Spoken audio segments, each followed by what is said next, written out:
Alright.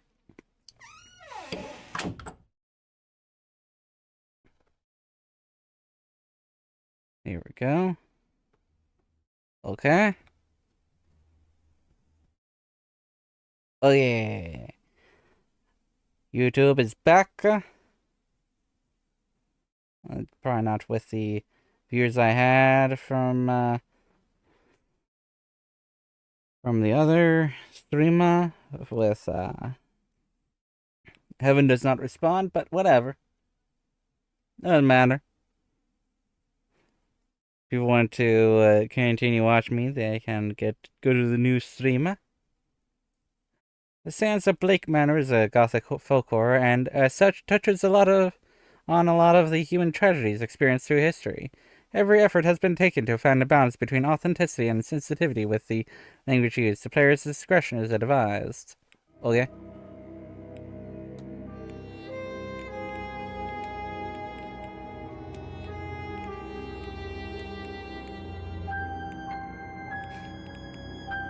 Graphics, probably fine for now.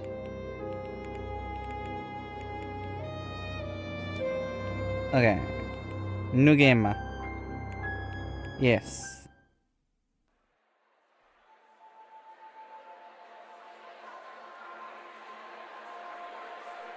Mr. Ward!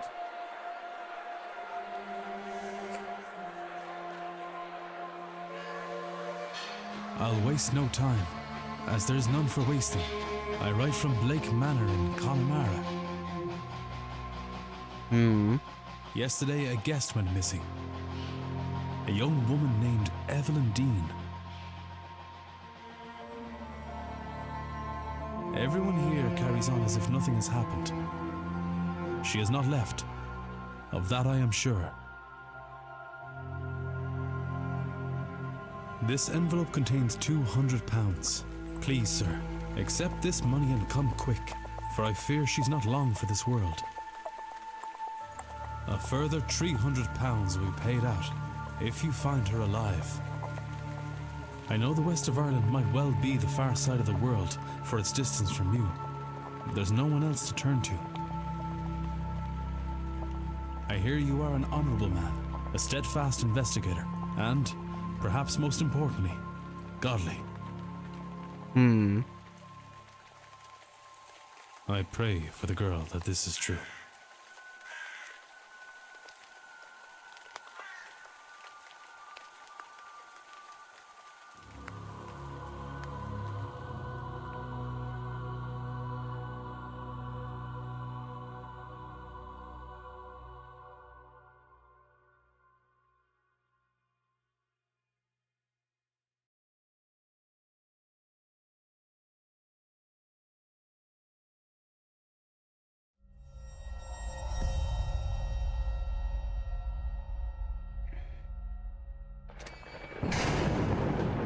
Evelyn Dean, daughter of the slumlord, Rupert Dean.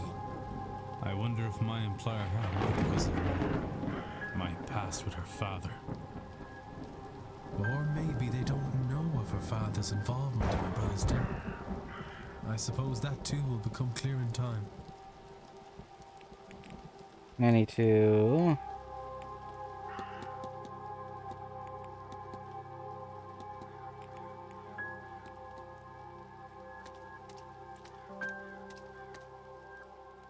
Can move faster by running. He will move slower when crouching. Okay.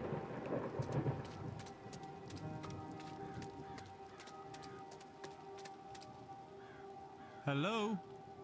Is somebody there? Aww. What in hell? Can't. I'm seeing things. Loneliness of the hour and a long day of travel must have my nerves on edge. So, perhaps I will ask. The records contains a catalog of all the evidence that Ward has gathered during his investigation. Some evidence can be examined or analyzed for further investigation and for further information. You can examine your hiring letter, for example.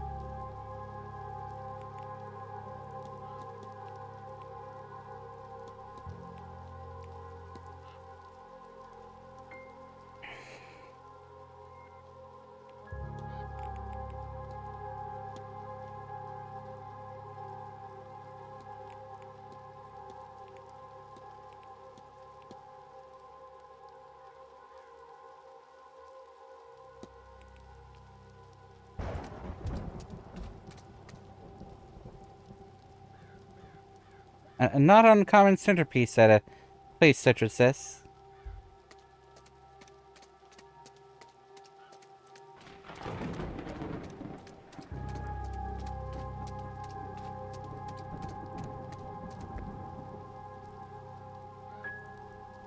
A bronze statue of a lady. It is not that old, a few years perhaps. A dedication to Mary Blake, the Marquis's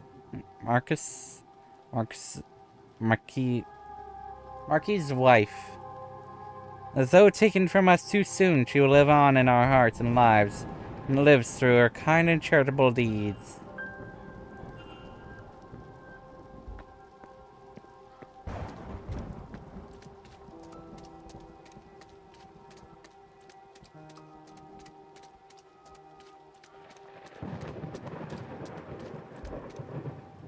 Locked. I can hear horses in the distance. The Manor stables, perhaps?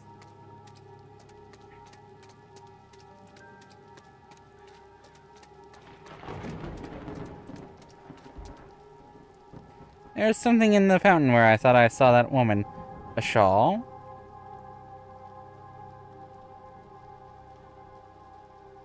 I've got a bad feeling about this place.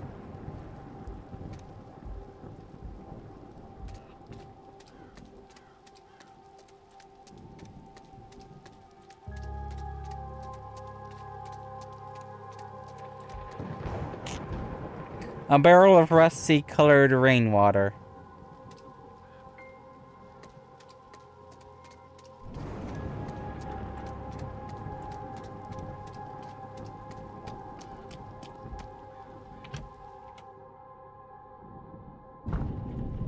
I should check it with the front desk for any information on Miss Dean's whereabouts. Time is of the essence. If you are to solve the mystery of Blake Manor, time advances the war when Ward interacts with objects and characters. You have until midnight to resolve the mystery of Miss Dean's departure. You will be free to further explore the manor in the coming days.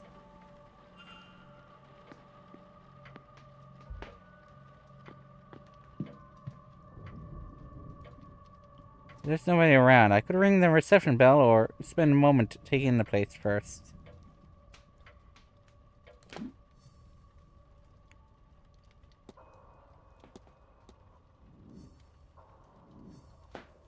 Each mystery contains evidence and leads. Evidence provides information for your investigation. Leads provide guidance and avenues of investigation. Selecting a connection reveals context for why two nodes are connected.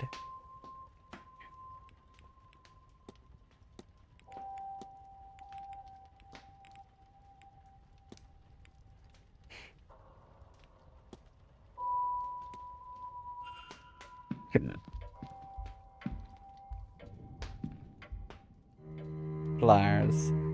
A grand séance, the gathering of intellect interested in esoteric matters regardless of sex, color, or creed. Join renowned mystic Carmela Mantovani as she leads us in the most advanced crossing of the veil as yet witnessed by mortal man. No wobbling tables, distant moans, or questionable planchettes here. See the spirit for yourself, and better yet, speak with it directly. What is going on here? Some attempt to talk with a ghost? That cannot be possible. I've heard of seances before, but always the spirit speaks through a medium, a person or object. Surely all fraudulent and spiritually dubious. What on earth was Evelyn Dean doing here? Her father did not strike me as a spiritual man. Not one who would allow his child to stray so far from his sight that she could end up here of all places. Who was this woman?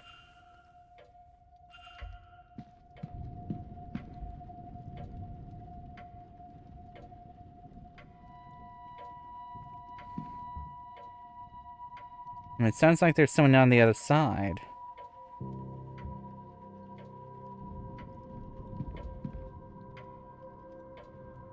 Listing of all guest activities planned for this event.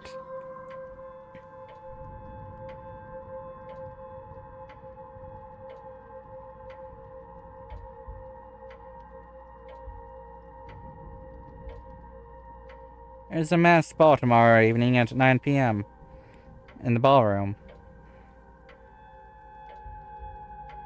On Sunday, there's a sign to dinner at 8 p.m. in the dining room. On Sunday evening, the grand séance takes place in the hedge maze at 9 p.m. Talks held daily in the drawing room, located in the west corridor. Information on talks to be posted outside the room each morning.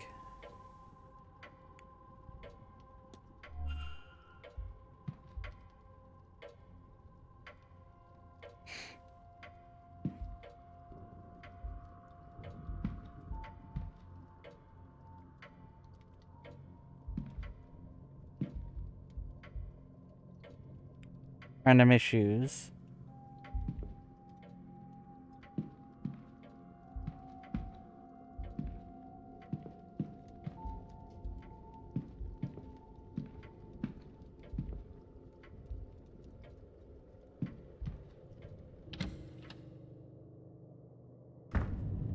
There's a faint smell of burnt paper in the air.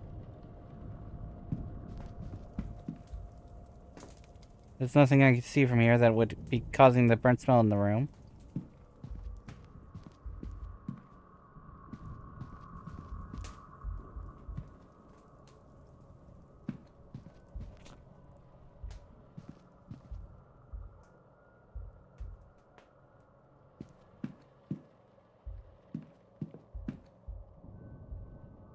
Open.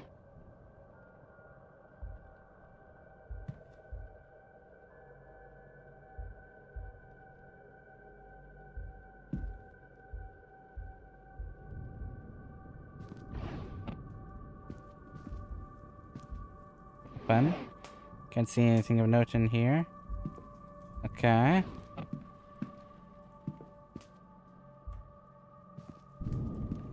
Look. Needs to be a stationery, ink, paper for the machines, and so on.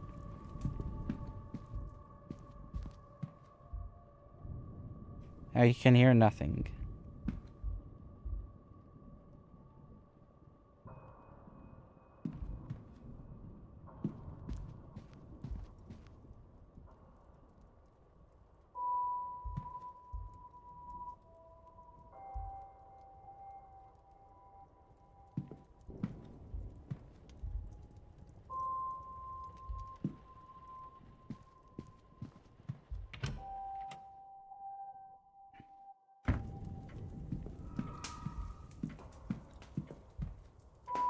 Luggage room.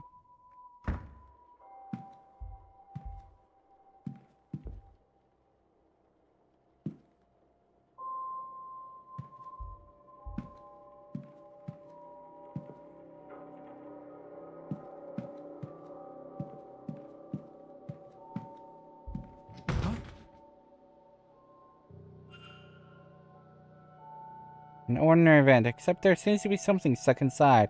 The grate is fastened firmly to the wall. I can't get it out.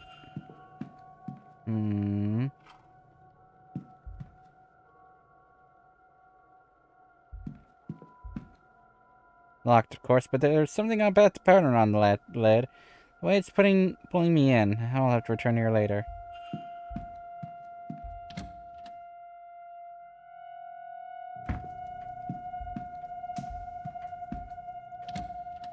Cloakroom.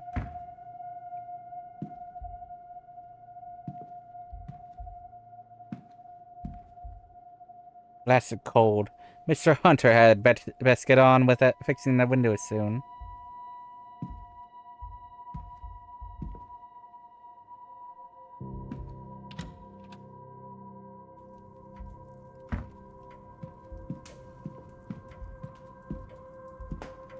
Open. List of the staff's rota for the next few days. I've recorded their movements in my timetable in case it proves useful.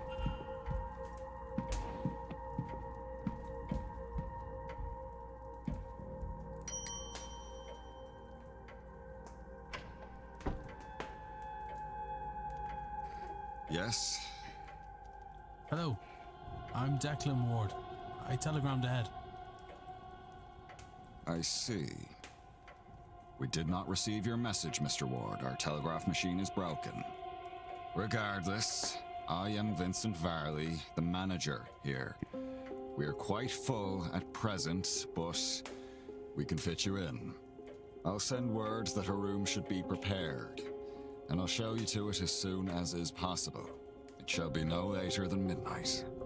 But first, we require our guests to sign in, if you would.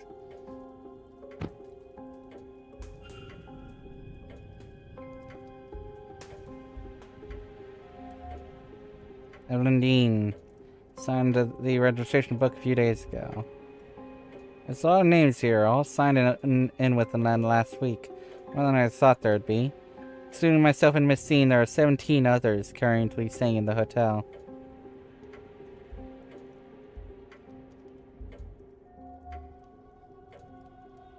The record of who arrived and departed and when. I noticed Miss Dean did not sign out. Only one guest has signed in with an X, meaning this gathering has unusually high literacy rates. Person X, and the father Lorcan Synod, signed in after Miss Dean reportedly went missing.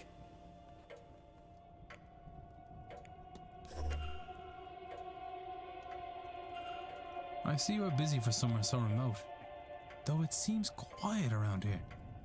The Séance has brought a great many visitors, it's true.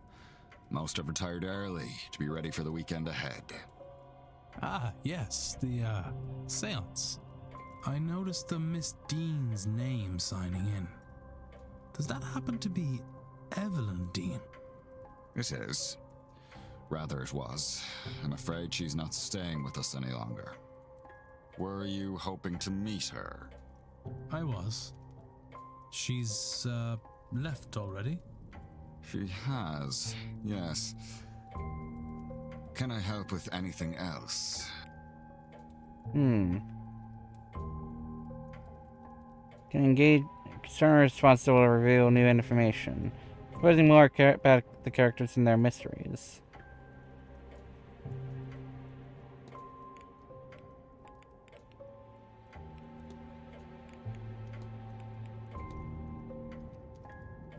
Sorry, but did you say Miss Dean departed already? Yes, Tuesday night. Perhaps Wednesday morning. Her letter said she had to leave on short notice. A letter? Ah, in truth, she took her luggage and left in the middle of the night. In the morning, we found only a letter and her payment at the front desk. Would that be usual for her? I could not say, sir. This was the first time she stayed here.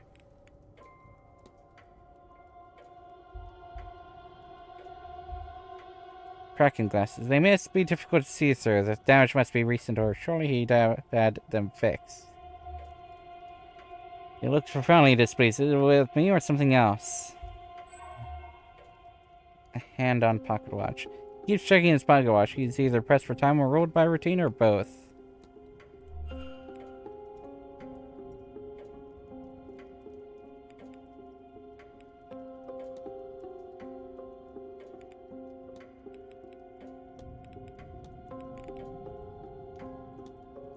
You don't drop your glasses. It is nothing, sir.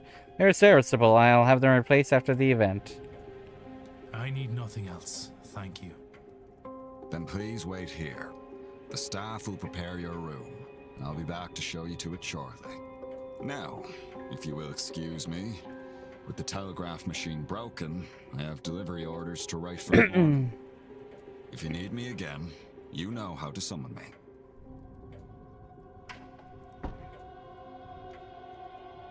So Miss Dean was here but left. Her date of departure does line up with the letter I received. It would be good to see the letter she left behind. Seems my cutoff for investigating is midnight. I should get a move on. By exploring and interacting with items, you can progress the investigation. See which items you can interact with. Aww. Aww.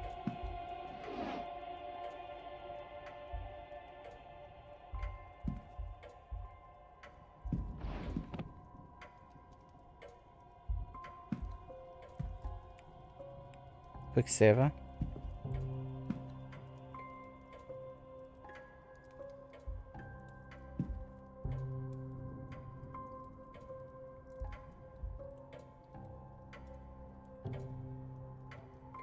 Nothing.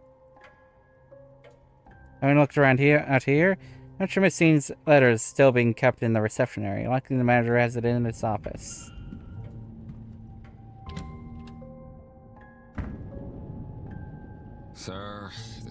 for staff only. I would kindly ask you to leave this room. If you need assistance, you can ring the bell in the lobby.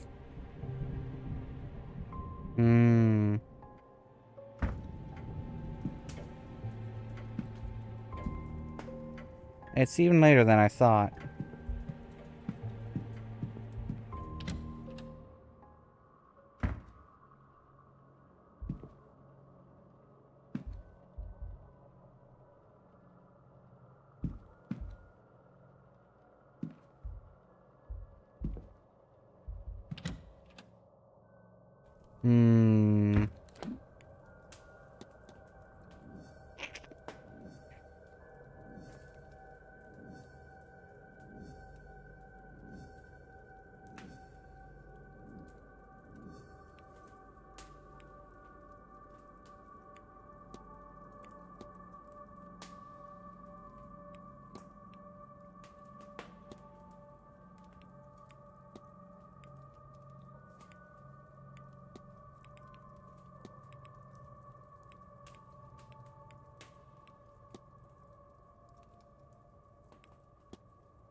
What on earth?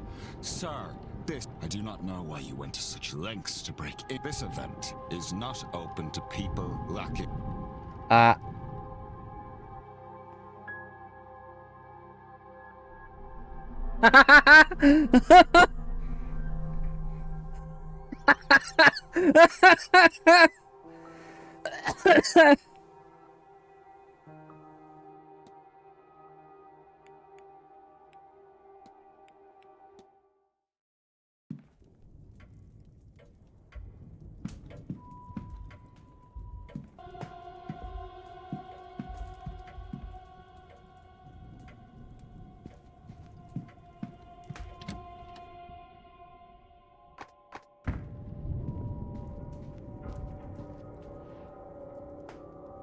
Somebody was trying to follow these instructions.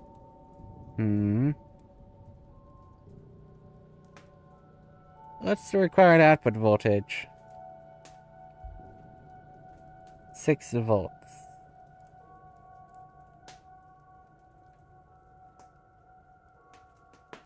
Turn the battery set. It requires 6 volts. So if this is 4, 1, 2, 3, 1, 2, 3, 4. So that means 2 more.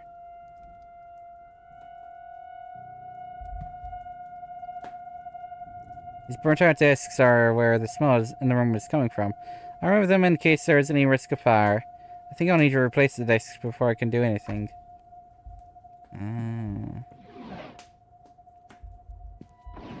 So where would new discs be?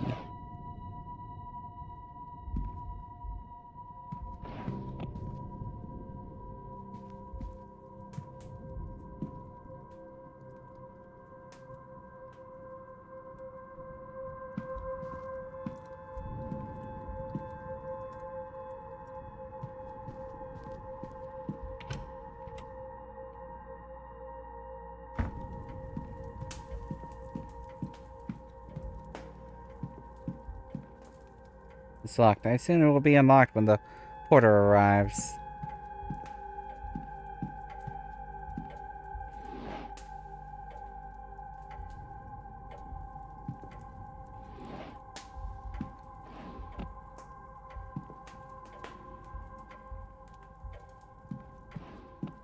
I do that. So, open.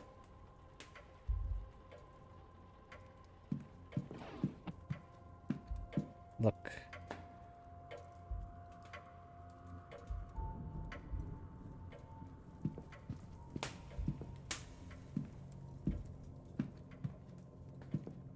Hmm.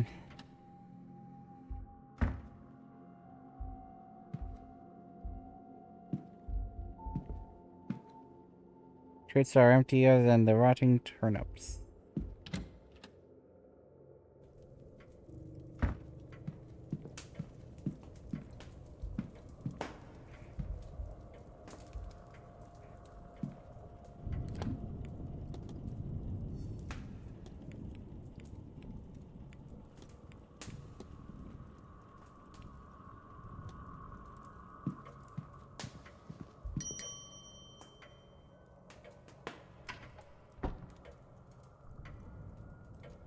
May I be of service?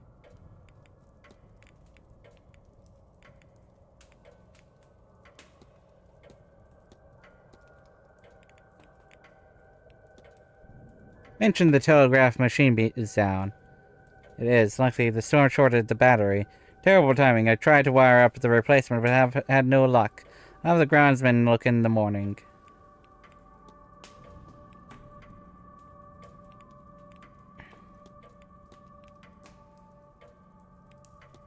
Someone seems to have put a strange object inside the luggage room vent, did they? Well, I'm sure they had a good reason for it, although I can't imagine what it might be. Thank you for bringing it to my attention. The groundsman will have the tools to deal with this, I'm sure.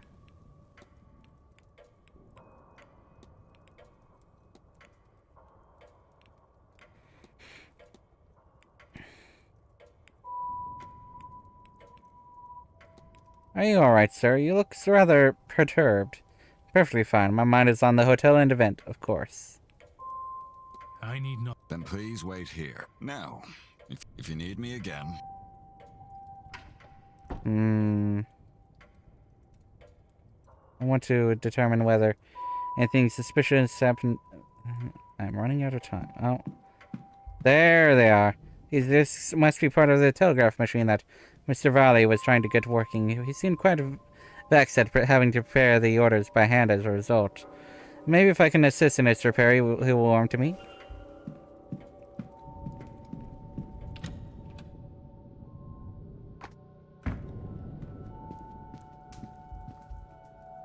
Repair. Alright, let's give this a try. You can use these new discs to replace the old ones.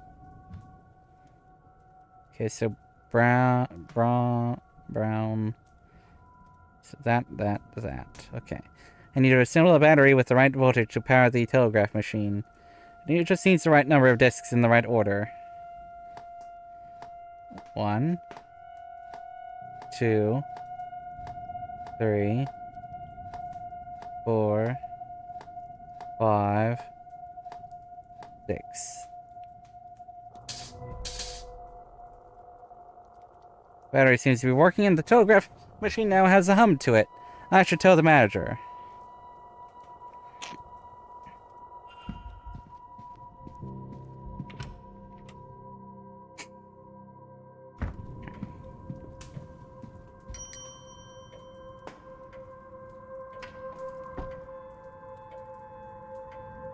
May I be of service?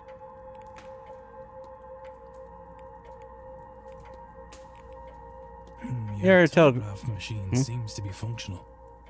Is that so? Mr. Hunter must have slipped in unnoticed and fixed it. Then you'll have to excuse me. I have messages to send ahead of tomorrow. I will be in the telegraph room should you need me. You shouldn't be waiting much longer for your room, I assure you.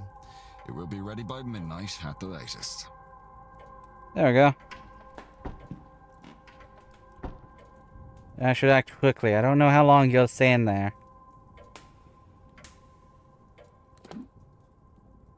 This is the map. The yellow area indicates where Ward is. You can also see where other characters are. Characters will change position every hour, so be sure to keep an eye on the map.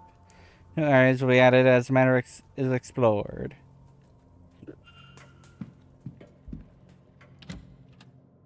Here we go.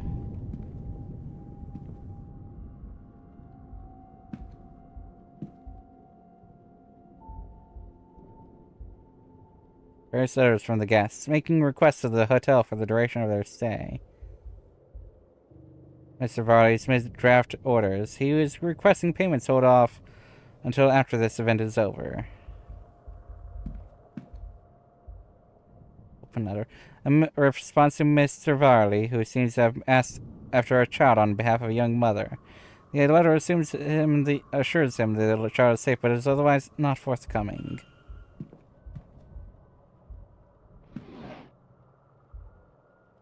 I was requesting gramophone records for the rooms. Respectively for the drawing room and the bedroom of one Dr. Callaghan.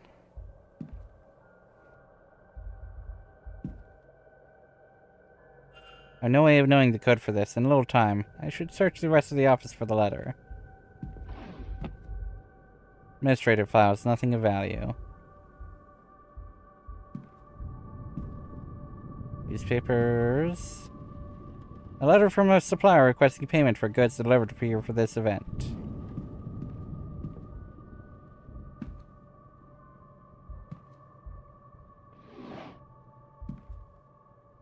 A letter complaining about the housekeeper. Clipboard. A record of who is in which room. Useful information to have. There's something under it. Aha, there it is. I think this is Miss Dean's departure letter. On his desk. Strange. He must have been examining it when I arrived. It's signed. I wonder, does this match her signature in the sign-in book?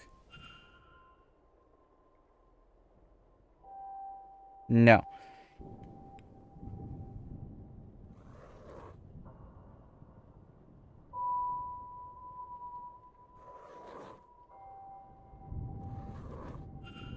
These signatures are close, but they don't match.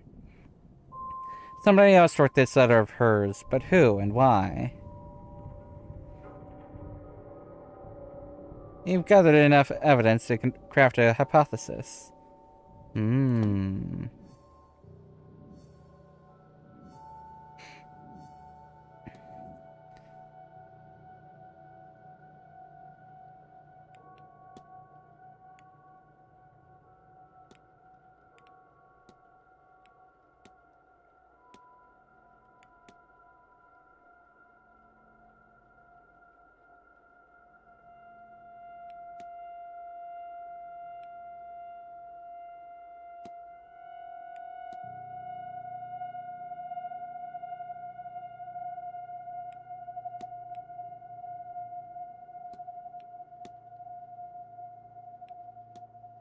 What if?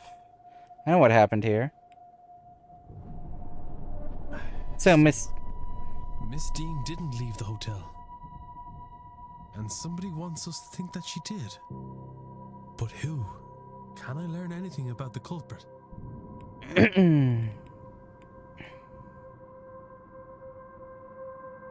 Well, they can write. Of course. Educating the people over here isn't exactly the Crown's highest priority. As a result, literacy rates are low enough in the west of Ireland. The fact that this letter was written at all is a useful clue to the identity of the culprit behind whatever has befallen Miss Dean.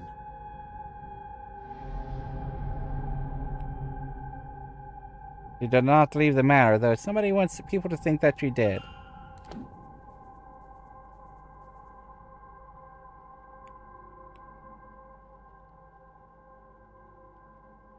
Investigate.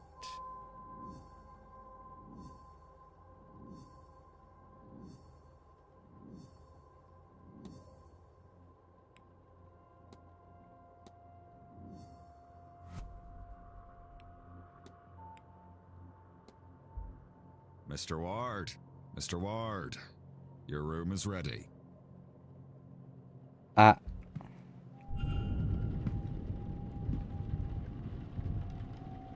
Might want to climb out to not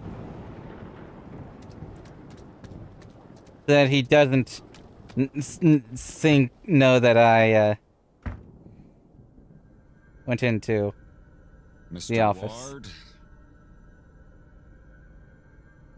Your room is ready. The porter shall meet us there. Alright. I like this game. I like investigation kind of games. Where you need to think.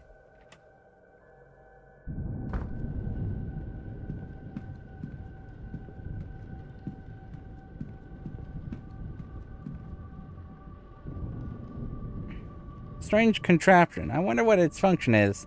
What is it measuring?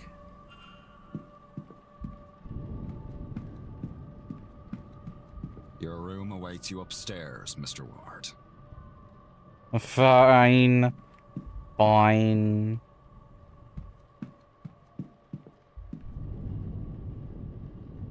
Jonathan Blake, the owner of this estate, painted here with his young son, Walter, and his late wife, Mary.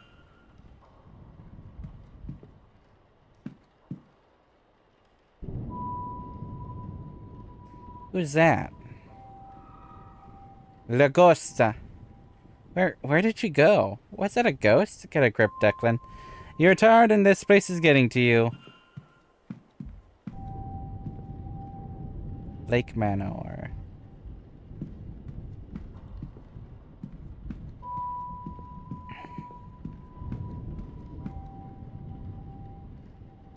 The plaque tells me this is Walter Blake, the Marquis's only son.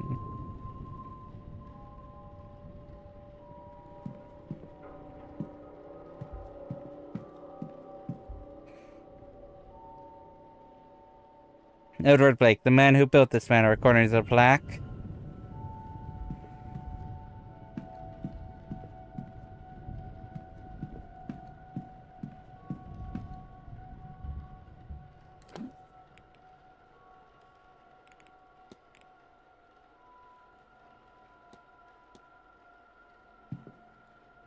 If you head up the stairs, the porter will show you to your room.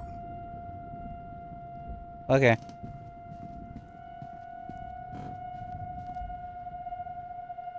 A portrait of a woman with dark hair. She is holding an ornate vase that looks to be Egyptian?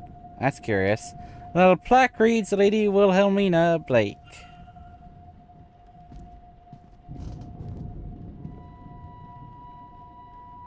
This room's yours, sir. Number 4.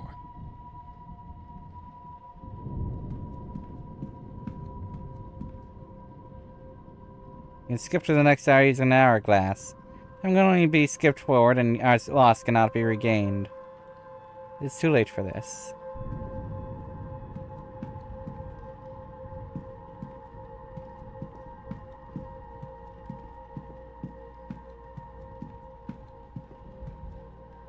Edward Blake, the founder of Blake Manor. His outstretched hand makes him almost Christ-like, although he was anything but a savior figure.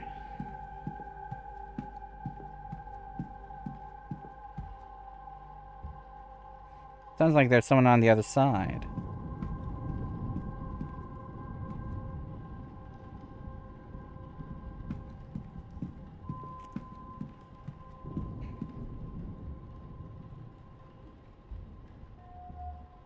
Sunken red eyes.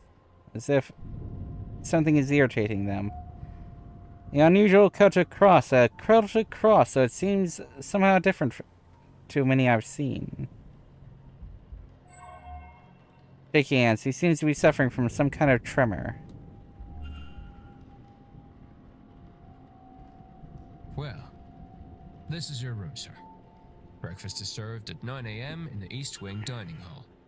Nice chance to meet your fellow guests, that. Anyway, sleep well and all that.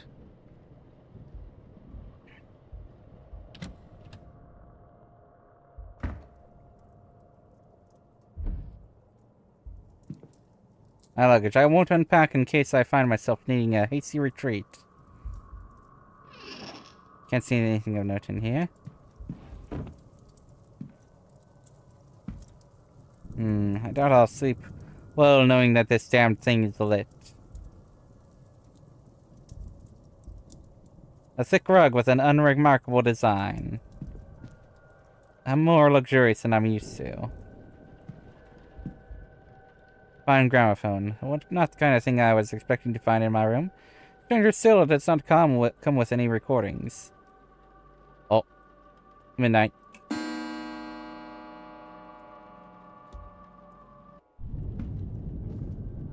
I look and feel exhausted.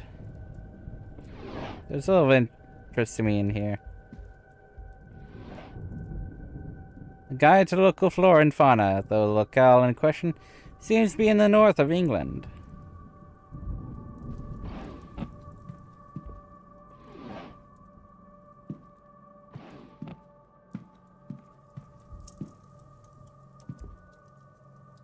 A stag in a wintry landscape. A skilled piece of somewhat uninspired. I'm not sure what beast this came from. A small house by a mountain. I wonder if this location is nearby.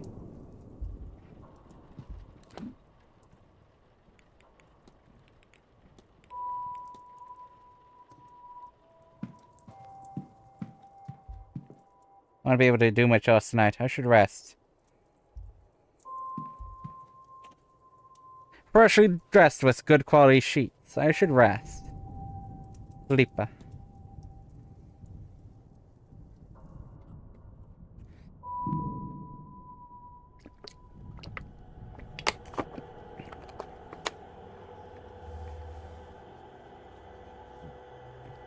What the hell?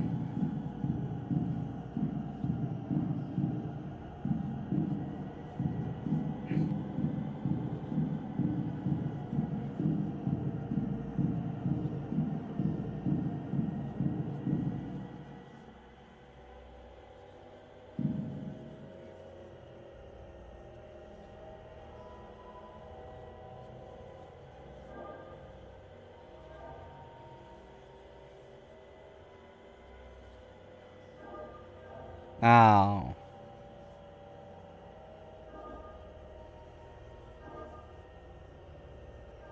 Oh, come on.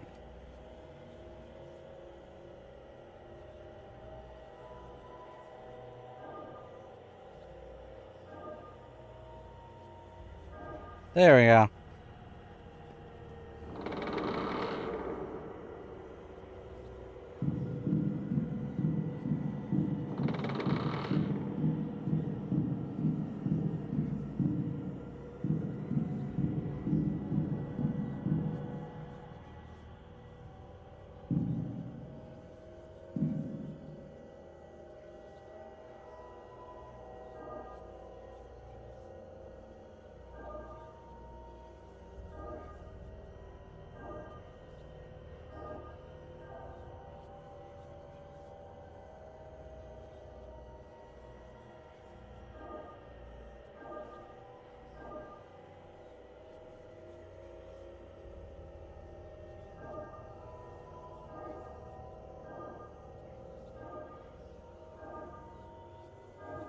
There we go.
But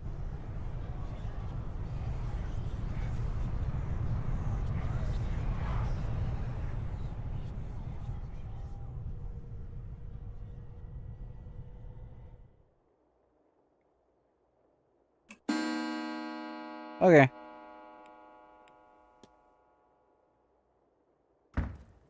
Oh, my head. I don't feel rested at all. What was that dream? So vivid. Despite my tiredness, I've woken with a new eagerness to attend this event's seance. Hmm. Given I only learned about the event last night, I find that odd. What on earth was that?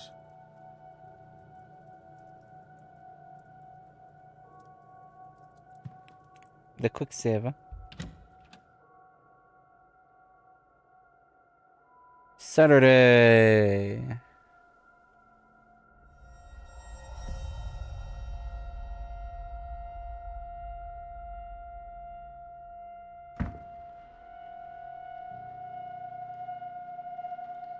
Ah. Bird. Crow. Yo. How fast must it have been going to break through like that, Mr. Hunter? Hard to say, Mr. Sham. Some of the wood up there needs replacing, so all they had to do was hit the wrong part. Let's see what Master and Gradsman, Mr. Dark Hunter.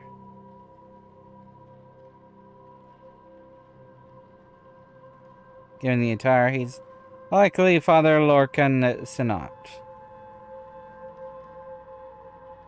These whispering women, only one matching pair signed in at the same time. Mrs. Victoria Lau and Miss Ivy McLeod.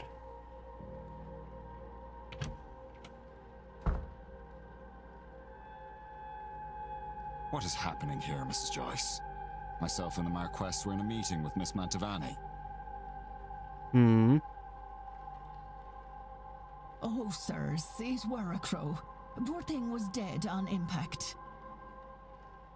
But don't you worry, we'll get this cleaned up in no time. Caitlin Joyce, the housekeeper.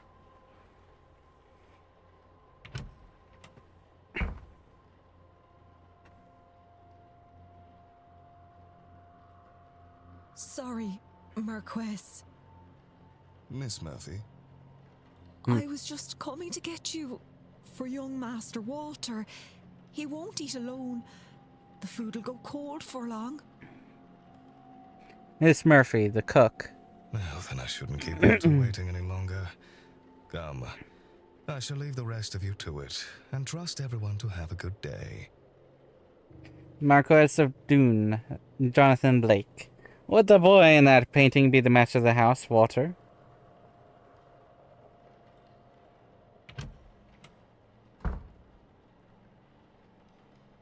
The commotion seems to be drawing a crowd. Is this everyone then? Everyone except Miss Scene, of course. What's all this about a dead crow? Would that be a bad omen for anyone traveling today, yes? Please, Mr. Coventry. Oh, Finn's being here is bad enough omen. Right. Some decorum, please. And perhaps then this is our Ryrie and Field Culligan. Ha! She said far worse about me, and it all true. Aye, it's a bad omen, Coventry. No doubt about that. Mr. O'Finn. He wasn't in the sign book. He must be the X. Which means he is almost certainly not the culprit. A bad omen? And it didn't show up in your cards, Mrs. Erickson. Oh my. Show some respect. Mr. Dupre, can't you keep your woman in line? Or is your dynamic the other way around? Mrs. Darcy is not my woman, Mr. Scarrett, nor am I her man. We are people and belong only to ourselves. Actually, the cards are more of a tool, a guide. They reflect. Is there a need to prove yourself, Mrs. Erickson? Huh? French accent. He's likely a Mr. Toussaint. Then. By a process of elimination, then, that destructed man must be Cathal O'Meara. And of those remaining women, the lady on the right looks more like a Barbosa and the other a Quinn.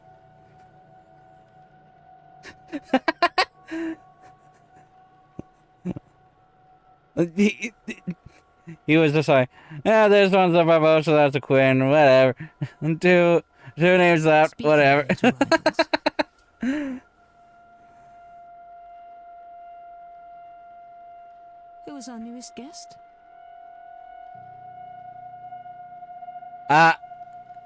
And everyone turns to me.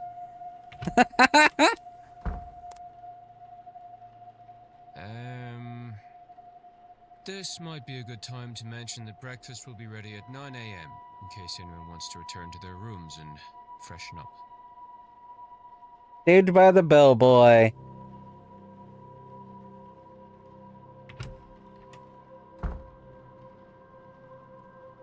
One of those people must be behind Miss Dean's disappearance. But who are they all? They're all for the seance, and some of them know one another clearly. Do they all know one another? Or am I clearly an infiltrator? And I can't think on that too much, or I'll grow paranoid. All I can do is a job. Investigate her vanishing and probe into these people. One of them is behind it. The more I can learn about them and their reasons for being here, the better chance I have in finding her.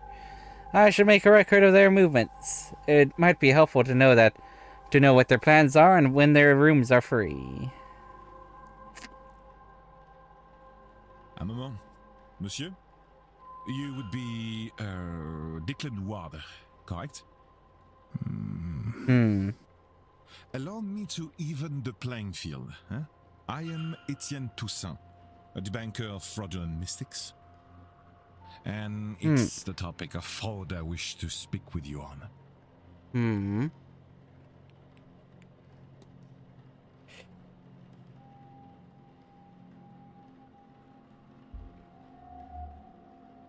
Society of Psychical Research Symbol.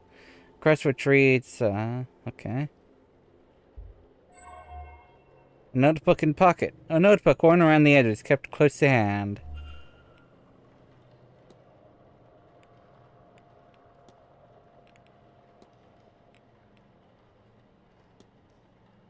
You know me, sir. Not quite, I know of you. It remains to be seen if you truly are the man I have read about. Searching out fraud must be easy work at an event such as this. In what way, monsieur? It is a seance. Surely everyone involved in running it is a charlatan and the rest naive fools. Au contraire, monsieur. Many of the guests are true magical practitioners. But at a gathering such as this, there is likely to be somebody looking to take advantage of the more vulnerable attendees, those who merely believe.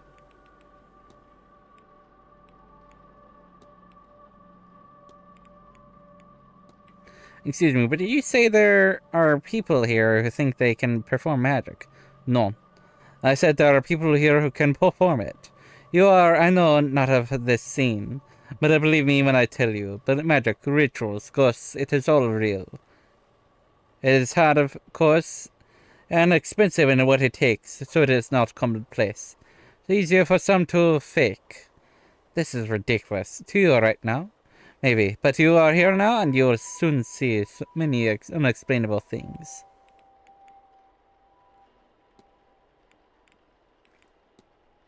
Increasingly, I think I see strange things around this manor. The power of suggestion will do things to the mind, Monsieur Ward. Fragments of the imagination, perhaps, but perhaps we'd best err on the side of a believer for now and leave them be, no? That's all. I think not, monsieur. We're not done talking yet. What the fuck do you mean? What the fuck? So I might ask, what does that crest you're wearing indicate? Oh, it's the emblem of the Society of Psychical Research. A grouping of curious individuals who try to apply academic rigor to paranormal situations. It's a mixed set, some believers, some skeptics, some in between, but I find it suits me to have some like-minded people to share my work with. Do you always carry that notebook with you, Monsieur Toussaint? More often than not. There's a lot to record, but I don't chance it to have something fragile like memory. You agree, Non? I've seen you making notes in your own journal, Vi.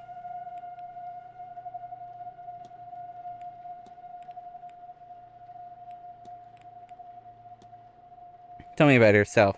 I'm an academic with a particular interest in the supernatural. What if it can be proved or disproved? Enough people work to prove its existence, but not so many try to mark where fraud begins. I take it from your accent you have traveled far to be here.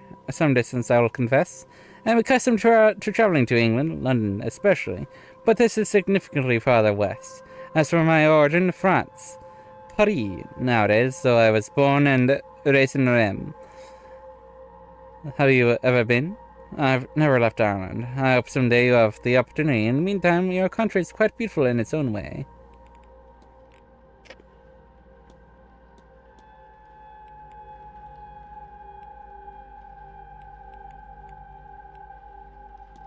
You suspect someone, then? I believe most attendees are legitimate practitioners, but yes, I have my suspicions.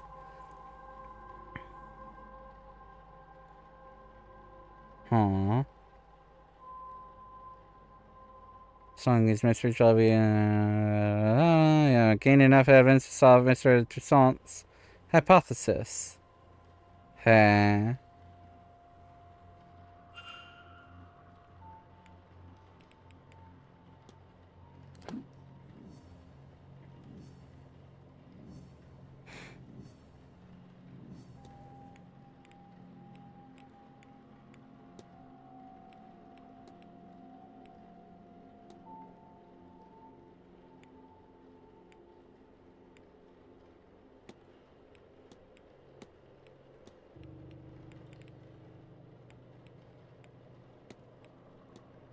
Or fraudulence. What if? It seems Mr. Toussaint is here on a witch hunt and intends to force me to his side. I should confront him about this. Your goal is to coerce me into investigating guests for fraudulence. Quite right. Excellent. I had planned to do it myself, but once I saw you, I knew you would have to help, Detective. So, you do know who I am? Well, indeed. I am an investigator of my own sort, you see. It would be foolish of me enter a new country and not read the papers, n'est-ce pas? As for my own investigation, I have focused on Madame Hazel Erickson. I'll get to the heart of it. She's an out-and-out fraud. About this, I have no trace of a doubt. But my belief alone is not quite enough. I still lack evidence. Here, take this key. It will let you into room 19, Madame Erickson's room. There you can find something that proves the case. Of this, I'm sure. What makes you think I'd do a thing like that? That's your job, is it not? And you would want to keep your presence here quiet? No? You won't hear a thing further about your presence once you have aided me. Here, the key. I shall see you back with the evidence inside. I figured. Yes? Otherwise, well, I will have to make an announcement at breakfast. You will be out no long after, I assure you. And how do you expect me to get into Miss Erickson's room safely? I believe I heard her discussing her plans with Monsieur Aufin. You might consider listening in.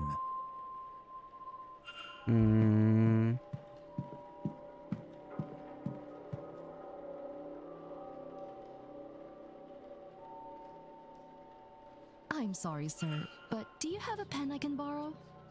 No, no use for one. Drudgery is an oral tradition, so I never got much into the writing. Oh, it served me grand for my purposes. Do you want my chisel? No. I was planning on taking some notes. I want to go downstairs and examine the energy left by that poor bird before breakfast. Why? I suspect there is something to be learned about our fortunes here. If only I could have gotten to it before it was cleaned up. Aye, well, I suppose some folks here have never gutted a bird to read its entrails before. Is that some kind of Irish saying? No. Oh, well, you'll excuse me then. Mr. Finn doesn't write, and I didn't see his name on the sign-in book. He must be the person who marked his name with an X, so I'll make a note of that. So that means Finn is definitely not the one, then. While investigating, you can learn characters' movements across the weekend. This information is learned by asking people, searching rooms, or listening in on conversations, and more. As you learn more information, the timetable will be populated. Characters will appear on the map each hour if you know their schedule for that time slot. Reminders can also be set so events aren't missed.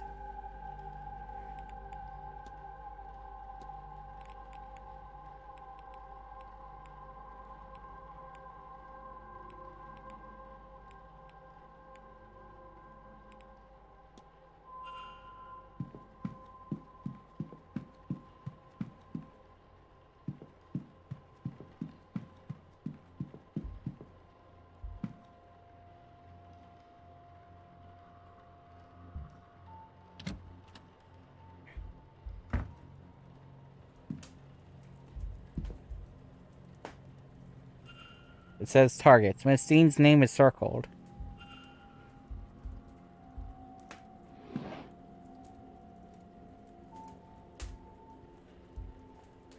A set of stationery. Nothing happens when I touch it. It feels surprisingly cold.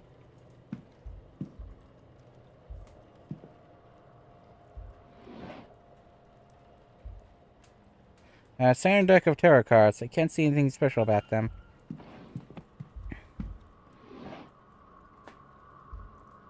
A book on the Hermetic Order of the Golden Dawn, a spiritualist society.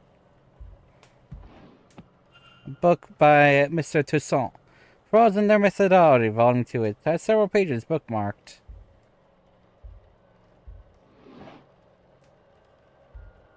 What is this? A mixture of morphine and scopolamine. I've heard of this concoction being used to sedate people. Is this for an use or something more sinister?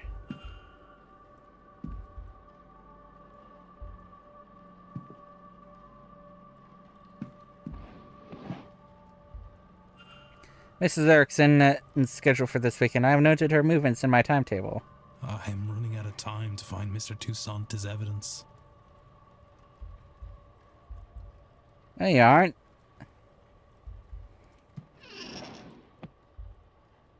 A dress. Embedded with beads and sequins. Surely it's for the stage.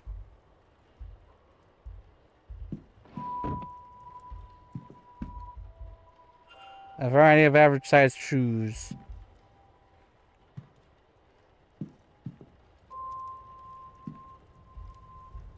The remains of a letter from a contact telling her that she is magically void, meaning she cannot learn magic no matter how hard she tries.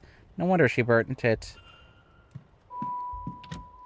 Oh, there we go. That's definitely putting it off.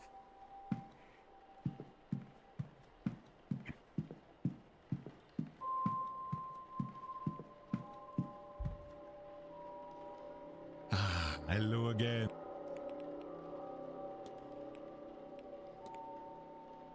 That's all. Take care.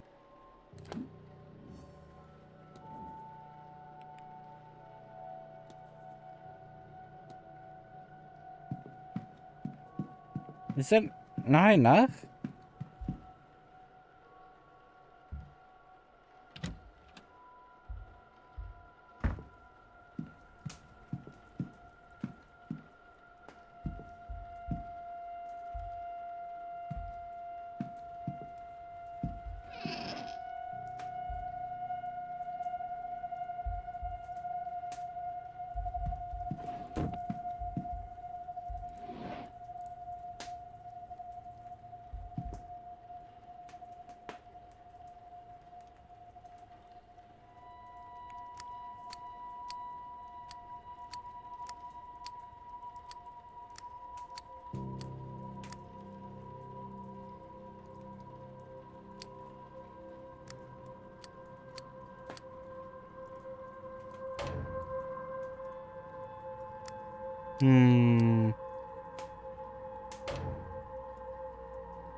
Oh, HOGD.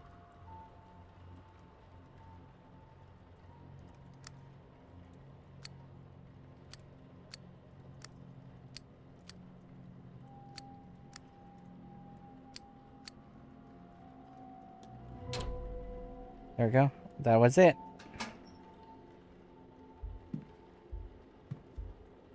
Some ancient looking pages.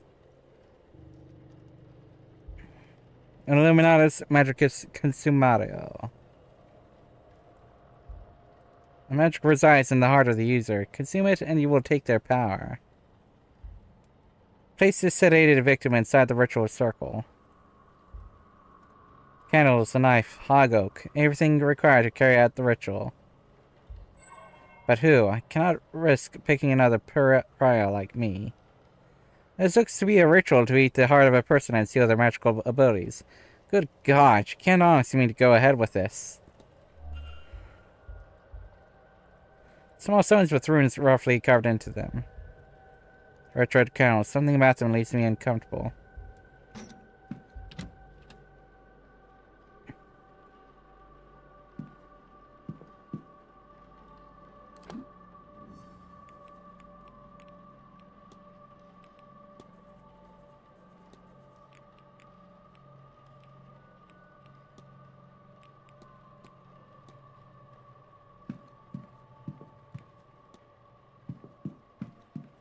Now it's time to profile her.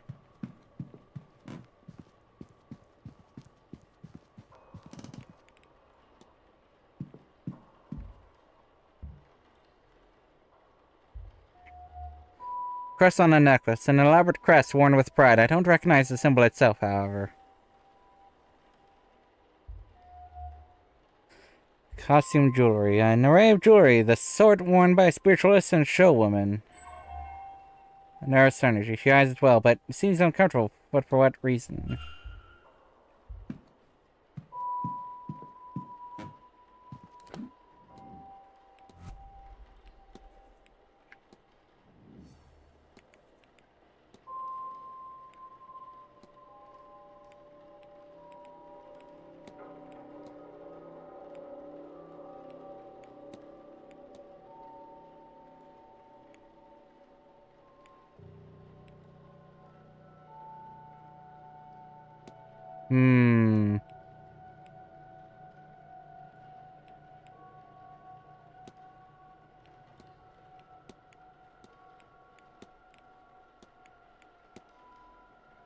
That doesn't right, but...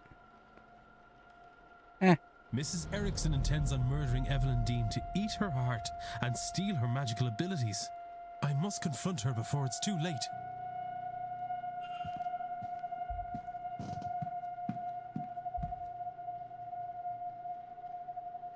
Well, hello there. I don't recognize you. We haven't met before, have we? We haven't. I'm Declan Ward. Mrs. Erickson. Hazel, if ever we should get so friendly. I'm a medium by trade, so naturally I had to come to this gathering. I'm hoping to pick up some new skills before the end.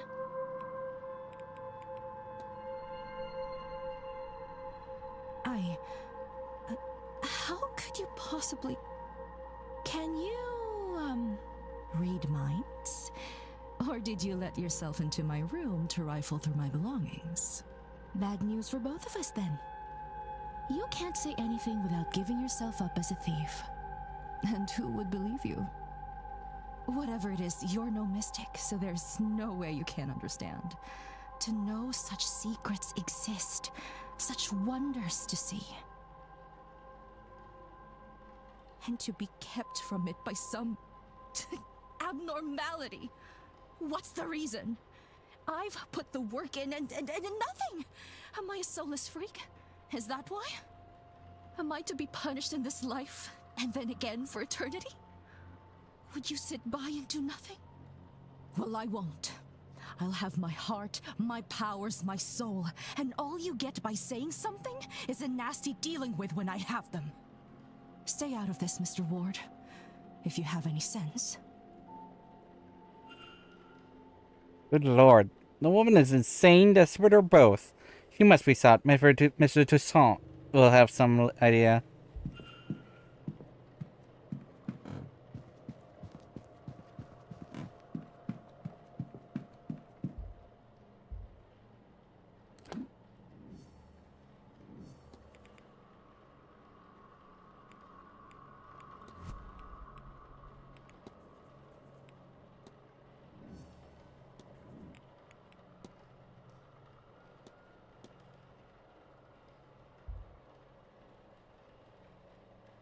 Ah, hello again, monsieur.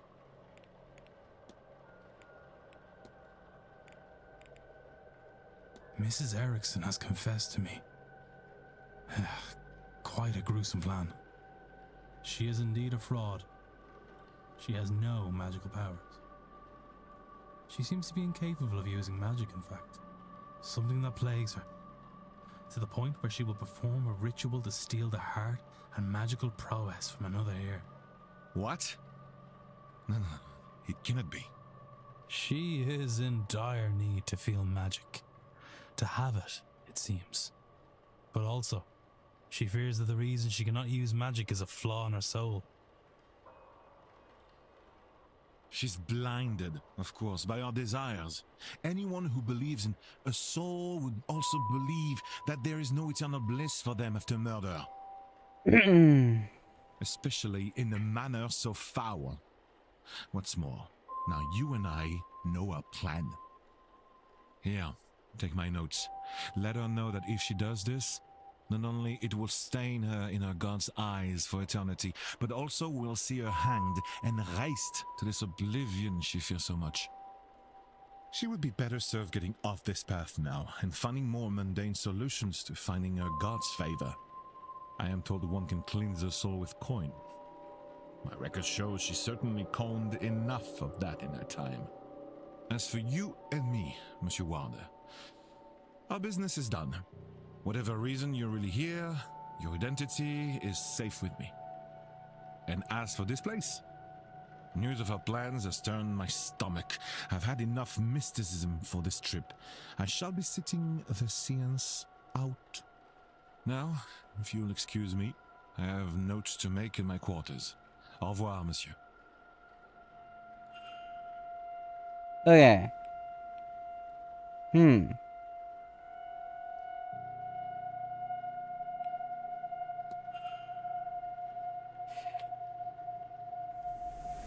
Oh. That gauge decreased and the light went out as soon as Mr. Toussaint decided he was no longer attending the séance. What exactly is that device monitoring and why? Maybe you should convince another guest to avoid the event and see if this occurs again. Aww. Excuse me, sir. Aww. Is this your room? Number 4? Mr. Ward? Yes, that's me. Sorry to disturb you, sir. Just delivering this parcel to your room. It was left for you at the front desk. By who? No idea, sir. It was left when nobody was about to see. Anyway, I'll leave you to it. What is this? A journal? It has Miss Dean's name on it. What's inside? How did this get here? No postmark, so it came from the hotel itself. But from who? Regardless if who sent it, I should read the thing. Sunday the 24th. She talks of her arrival at the manor. Everything seemed to go smoothly. The writing is delicate and graceful, as was her signature. What are these 4 symbols beside the word supplies? Monday the 25th. It seems she bumped into somebody who was not pleased to see them. It looks as if she was to name them on the following page, but that information is now missing. Tuesday the 26th. The night she went missing. She speaks of feelings of dread, and she doubts she will sleep that night. Her writing has become more erratic since she arrived at the manor. A sigil with dream scrawled next to it. I saw this in my dream. Did she dream it too? What does this mean? Did we have the same dream? What does it mean? Has anyone experienced anything similar, I wonder? If I could find even 3 people with similar experiences, then I could be sure there is something there.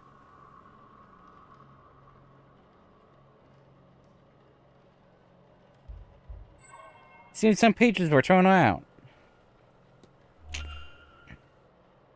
This has left me with more questions than answers. Perhaps some answers lie in her reason for being here. Maybe I can find something related to that, or otherwise useful, by searching her room. But in which room was she staying?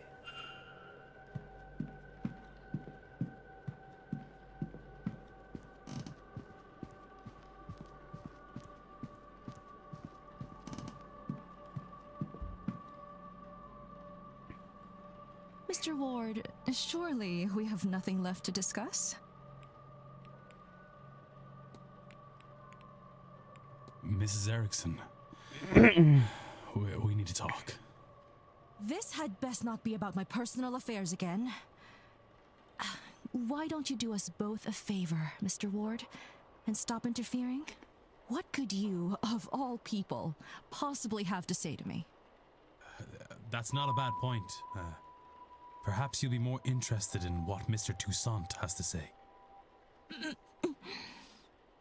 Shall we go to your room, then? Or would you rather discuss this in the open? Yes, my room, sir.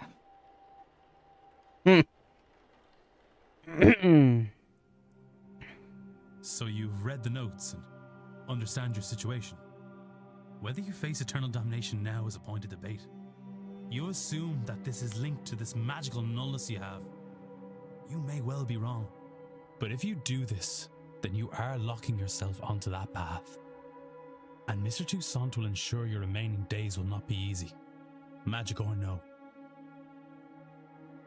He's right. I'm a damned fool. I wanted so much to be special. To have what the others have. But now you have taken that hope from me. Maybe you will have saved my soul. But even now, I think I'd pay that price for a taste of that. If he wasn't going to rob my chance to use and appreciate it, I would curse you both if I didn't know there would be no venom in my bite. But he wins. I forsake this ritual. And I forsake this seance. I have no want to see others enjoying what I will never have. I hope they see their ghost and more. So much more.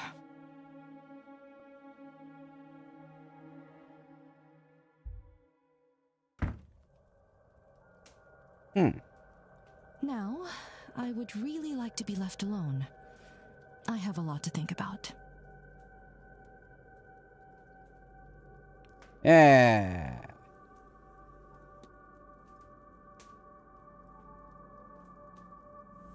Yeah.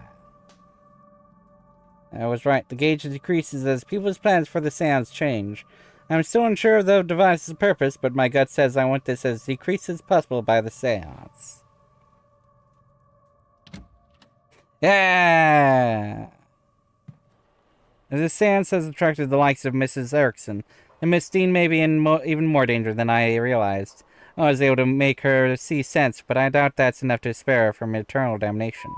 She's a fraud and unrepentant sinner, but with no regard for the harm caused by her pursuit of power.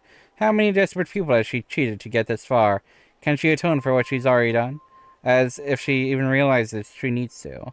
Regardless, she's no longer my concern.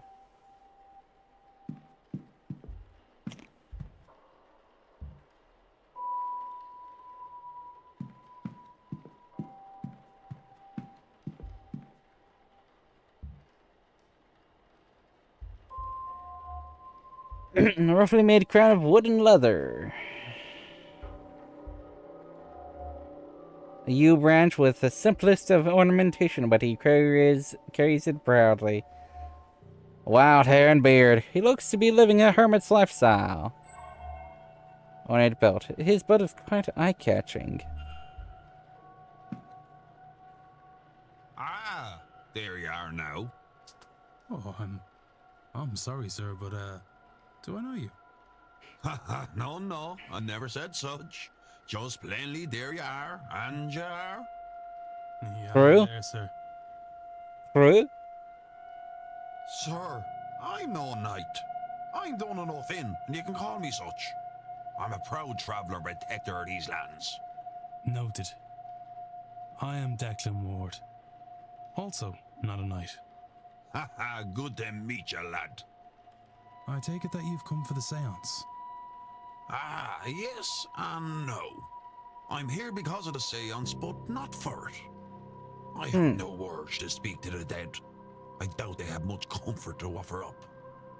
What interests me is those people who want to speak to the dead, how they intend to do it, and more, what they will be doing afterwards to clean up their mess.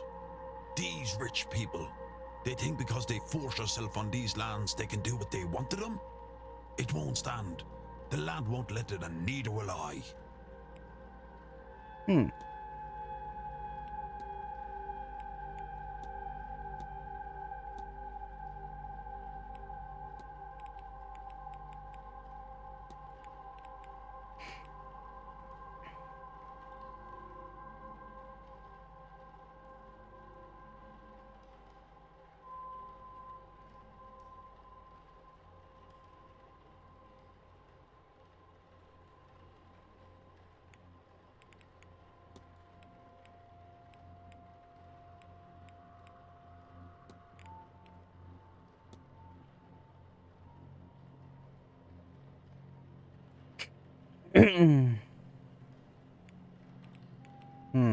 I should go.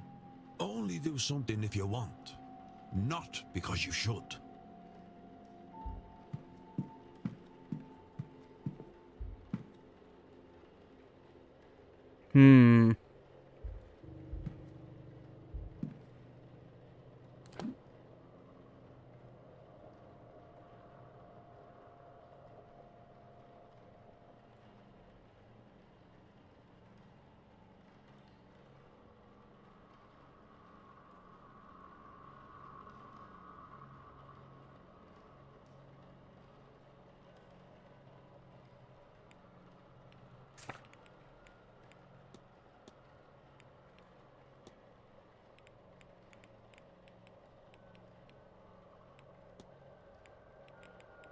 Documents. Where is the thing?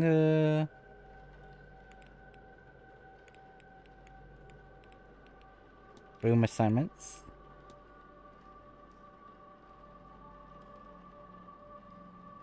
Dean. Where is Dean?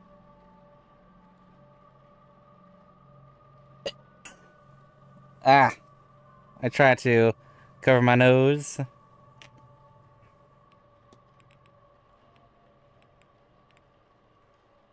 Two, 7, 15, and 21.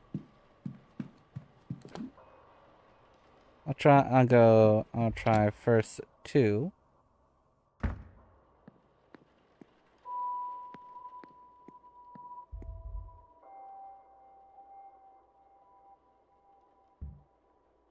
Unlocked. They must leave unused bedrooms open.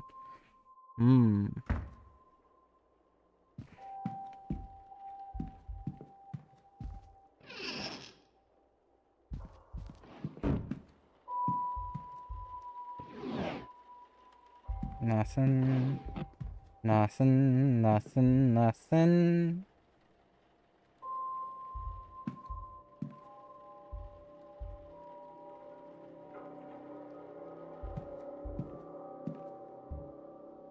Look under.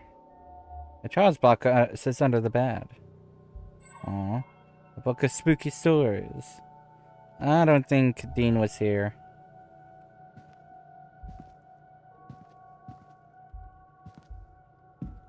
And she might have been, but...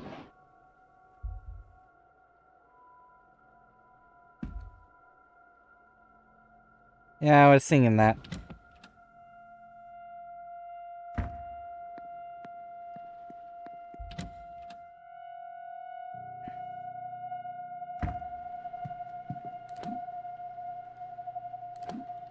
That'll be over there.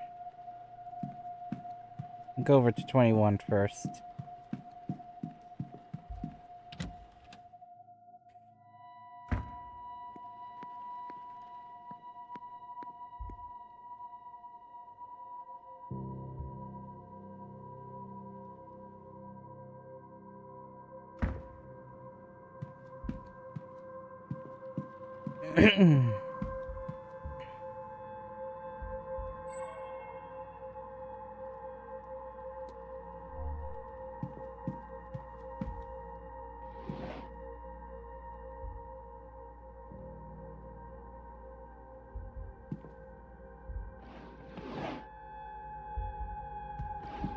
I don't think that's her room.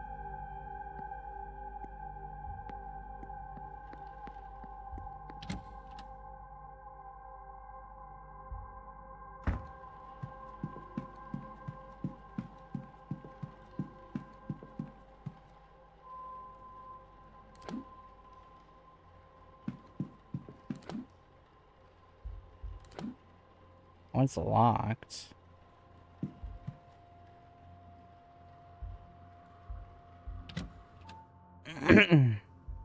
All right.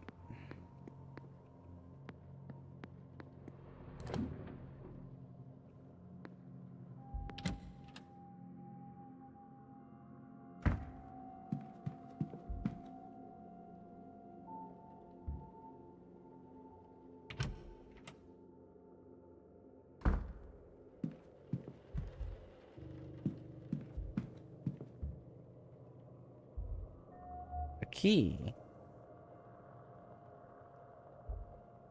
The floorboards is coming up here, but it's still secure. Looks like it's been a while since this bed was moved.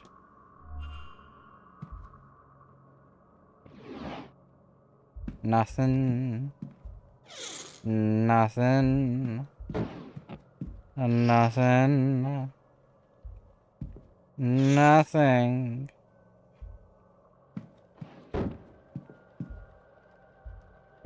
And nothing. Alright.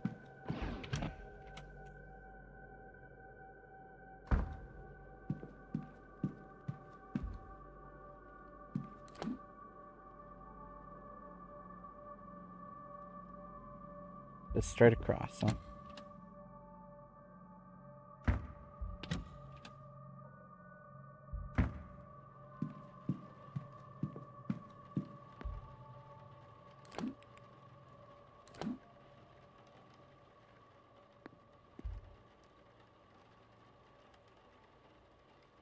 It's definitely the room, then.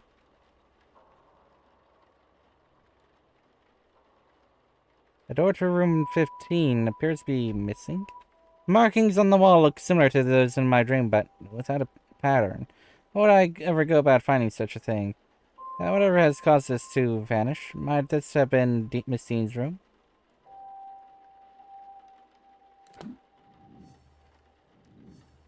Hmm.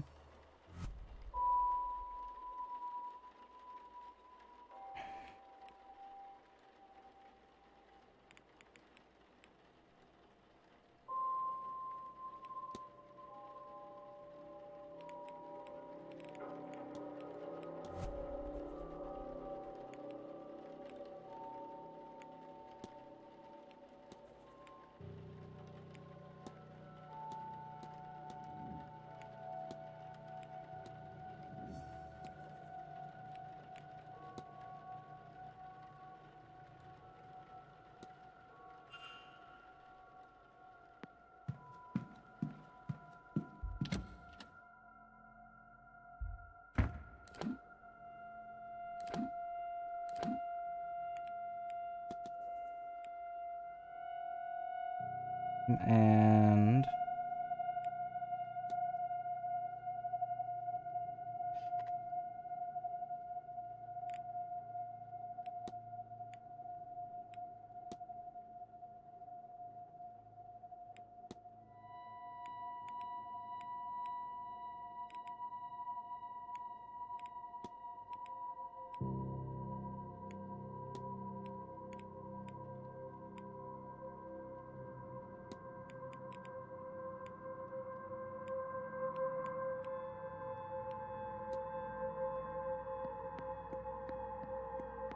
Yttrium.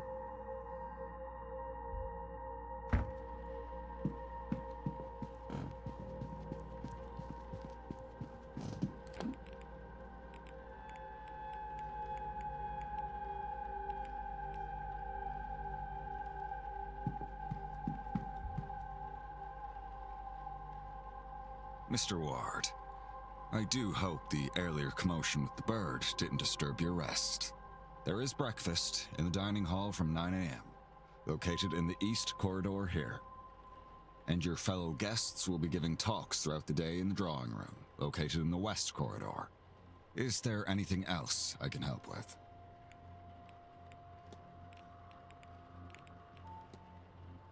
The door to room 15 is missing. Missing door. Ah, you mean the rumors. Yes, it's long been said that Percival Blake had locked up a scullery girl after she refused his advances. And the same with her fiancé who came looking for her. Percival Blake was documented as a jealous and bitterly angry man, so it is possible. But in 100 plus years since his passing, no hidden rooms or walled up bodies have been found. Certainly it predates the Manor becoming a hotel, so I suspected it was not our room 15. Of course, the missing bodies were not found anywhere else either, so nothing can be entirely ruled out. Likely they fled here for a better life in the, at that time, newly discovered America. There's more information on this and other topics in the library. I need nothing else. Certainly.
Actually, hold on.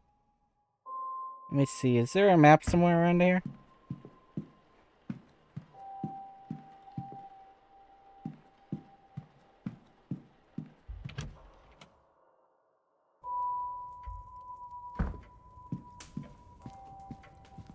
Is that a la mappa?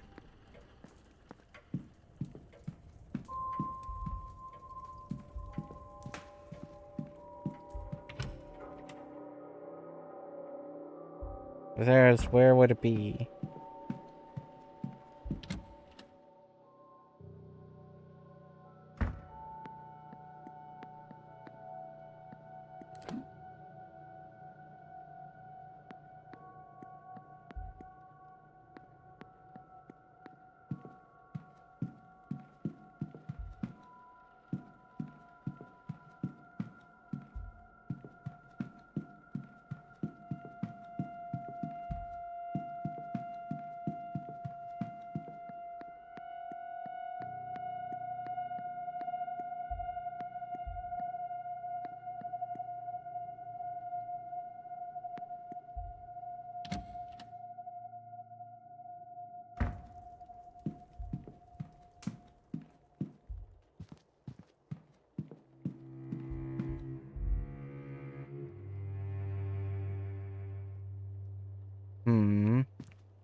Research.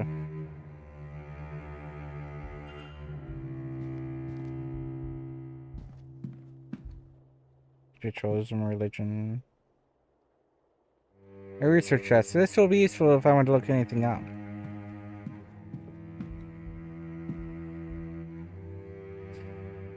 Information on Percival Blake. Read on.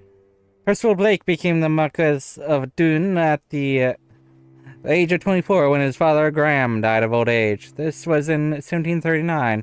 He ruled through the Great Freeze, the year of the slaughter, the Jacobite rising, until he drowned in the tsunami of 1755 at the age of 40.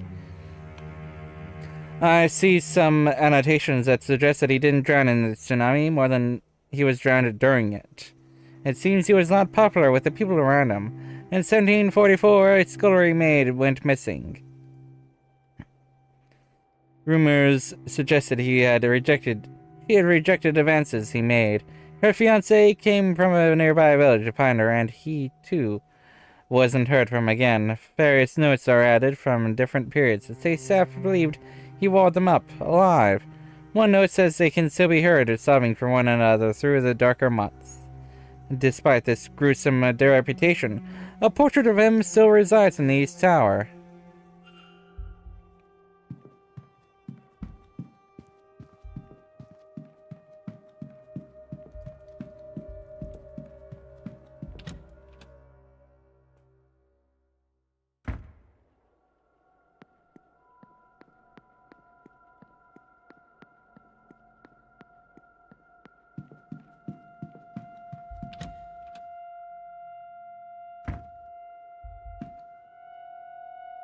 Percival Blake, the 4th Marquess of Doon.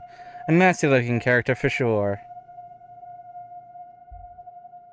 Is it just me, or is this remaining eye looking downward? It's a shame that whatever left him with his wound didn't kill him. The buttons on his jacket have the same pattern as those on the missing doorway at room 15. A distinct archway. I do not recall seeing it in the hotel yet.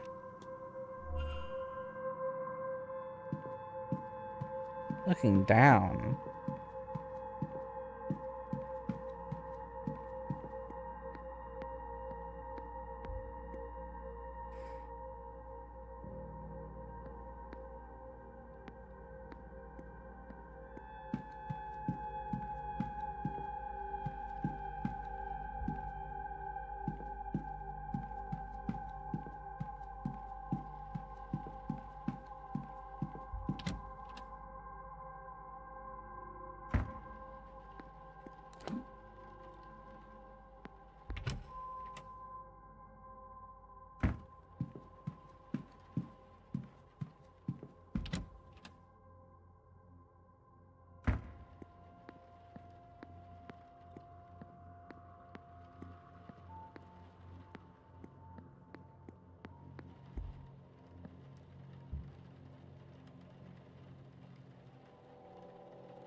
Hmm.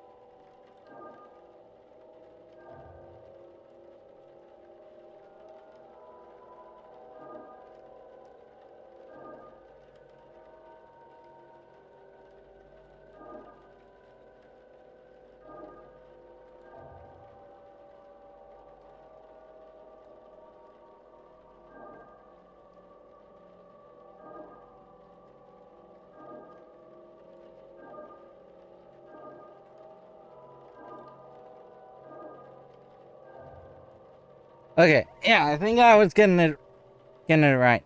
Yeah.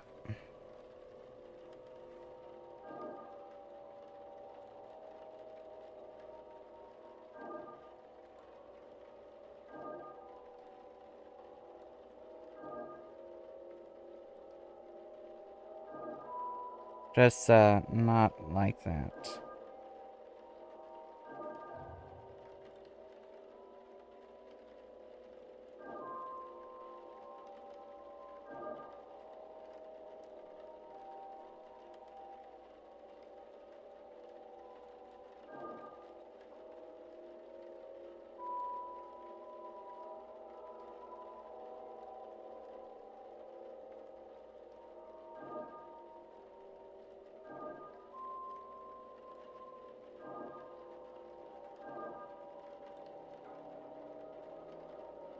Yeah, okay.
Okay.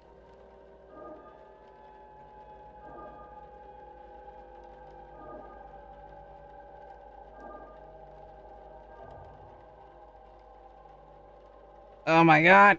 With this trackball, it's gonna be annoying.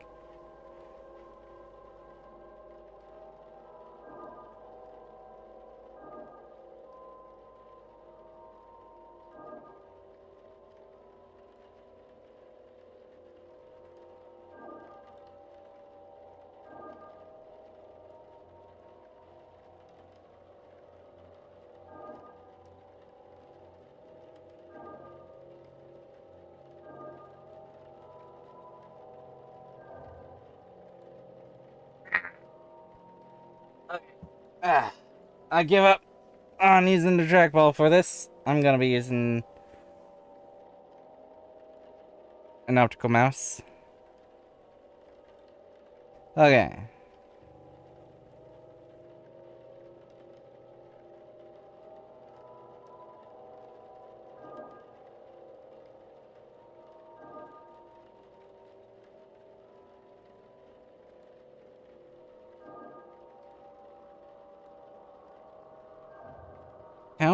How did I do it before?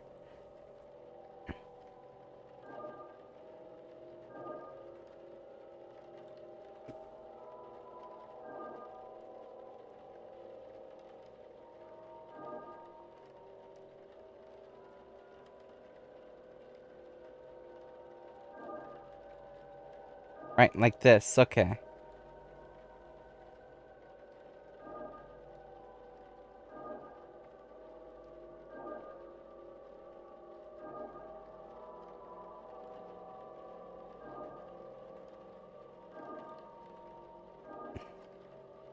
There we go. Did a combination of...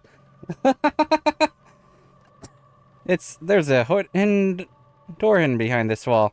Am I still dreaming? Whatever black magic caused this, somebody went through a lot of trouble to mask Miss Scene's room. I'll do that after the breakfast, clearly.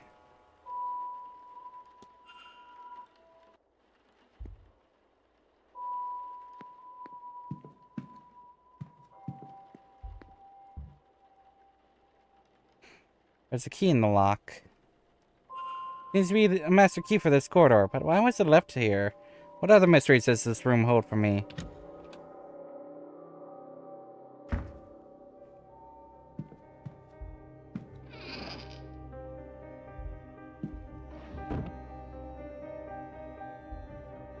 A bottle of turpentine. What's that doing under here? There's something painted under there, but I can't make it out. It's been moved. Scuff marks by the bed's leg. Looks like it's been recently moved.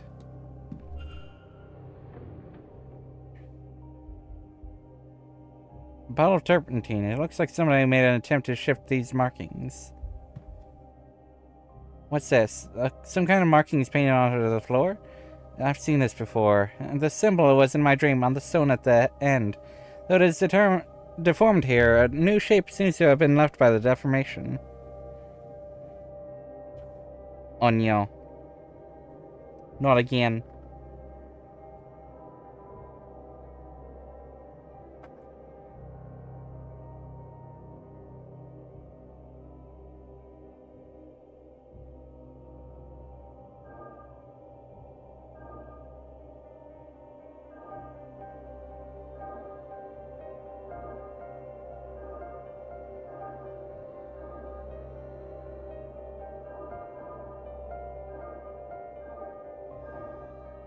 There we go.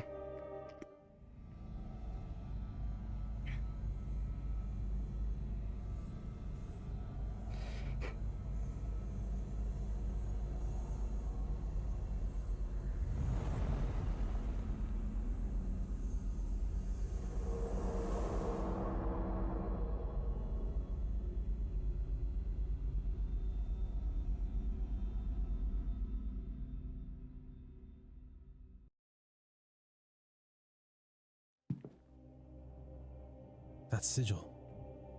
It unlocked some kind of memory. Somebody painted this sigil under the bed on the night Miss Dean went missing. The same one from my dream. When they came back to remove it, they couldn't, and they magically sealed the room to cover their tracks. I have a hazy understanding of the sigil's intent somehow. It draws attention to the person above it, though attention of what I do not know. It brings them back to the dream, maybe. I'm unclear. It's as if I have memory that is not quite my own.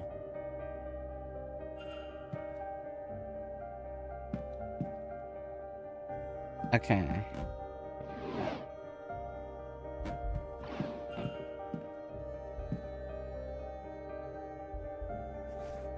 What's this? Looks like some sort of figure made from sticks and twine. And is that horsehair?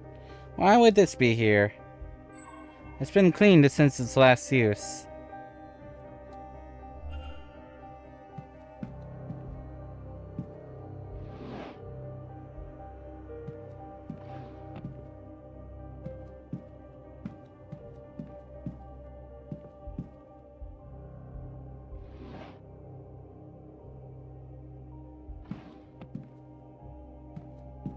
I guess that's... Oh, wait. Oh! A wanted poster for Miss Barbosa. Looks as though she is wanted for arson in her homeland. She set fire to some prison carts earlier this year. Arson, I did not realize just how dangerous Miss Barbosa was. Dangerous or foolish. But with fire, there's not much difference. How did Miss Dean get her hands on this anyway?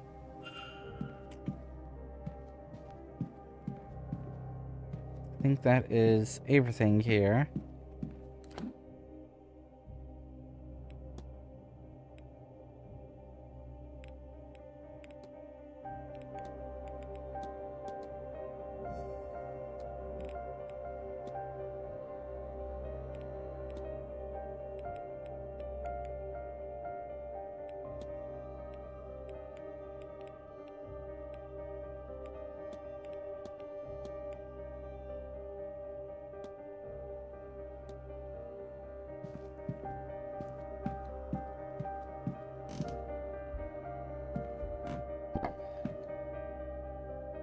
There's a loose floorboard here.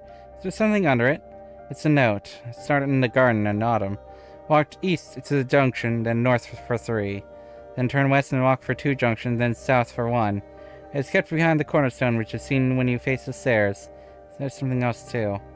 A piece of paper stained with what exactly? What in God's name brought Miss Dean here in the first place? Another pattern. But when on earth am I supposed to draw this time?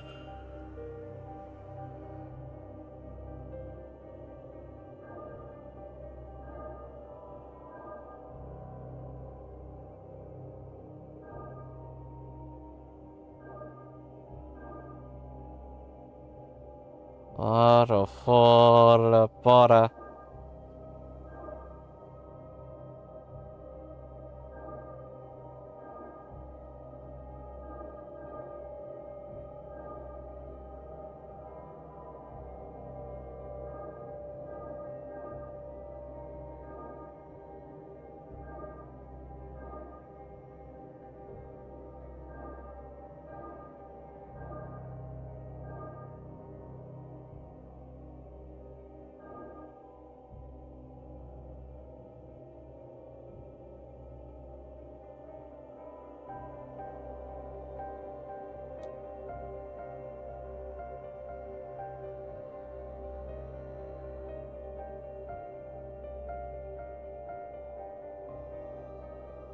I have no clue.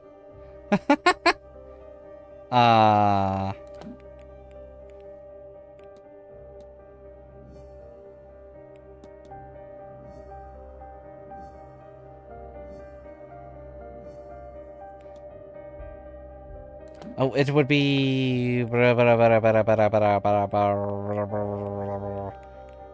Treasure map. Start in the garden in autumn. Walk east to the junction, then north for 3.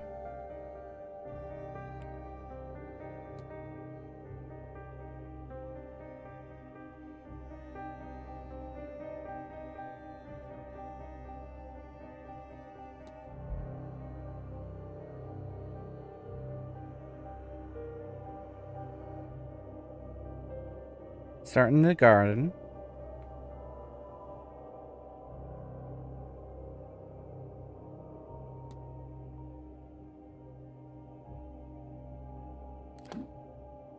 In autumn.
To junction.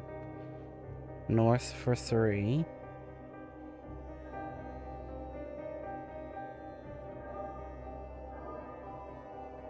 Turn west and walk for 2 junctions. And south for 1. What the fuck do I do here?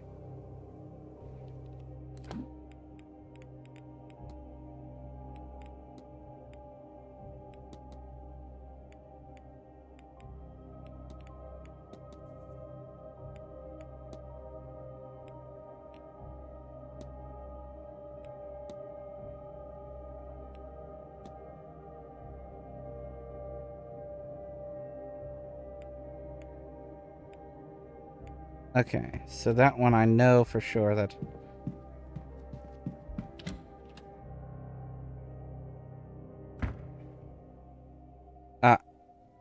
Oh, well. Hello there. I don't believe... Hold on. Isn't that...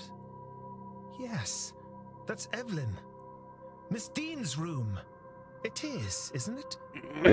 I'd forgotten, but I'm sure of it now. What were you doing in there?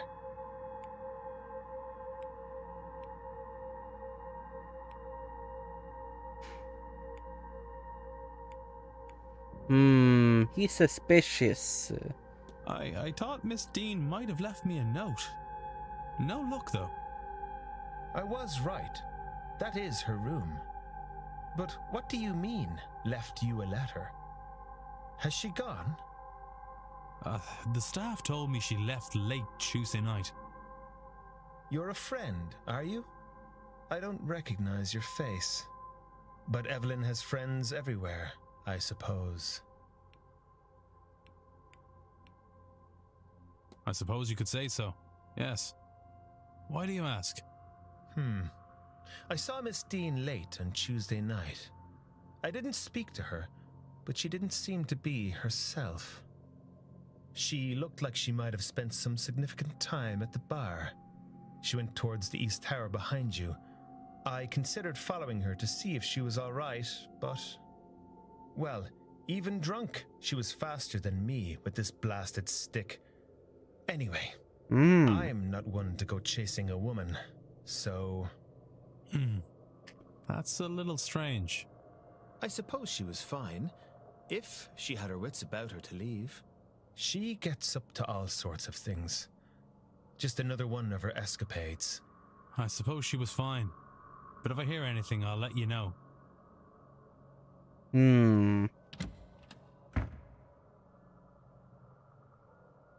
So Miss Dean was wandering the grounds in a daze just prior to her disappearance.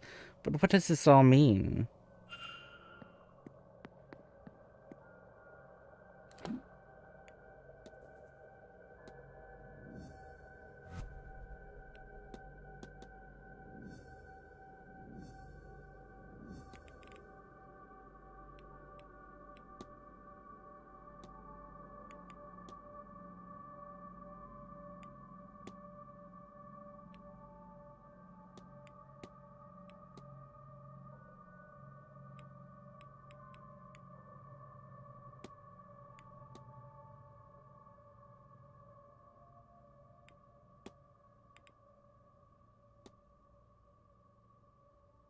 Is this right? It seems Miss Dean was wandering the halls in a magical stupor, brought on by the markings painted under her bed. What does this tell me about the culprit?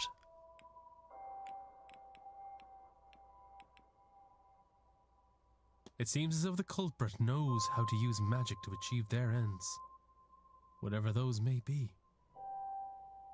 I have picked up another fact about the culprit. I wonder if there's anyone I could eliminate as a result. And if not, what investigating can I do to allow me to learn some useful facts about the suspects? Well, definitely not, you know.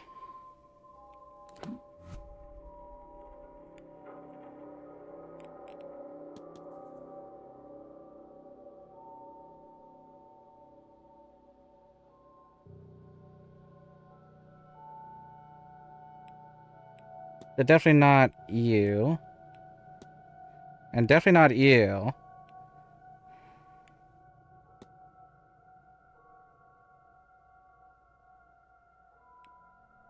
It's probably not you.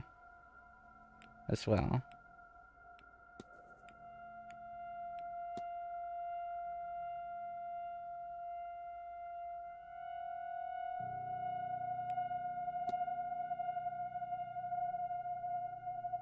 So yeah.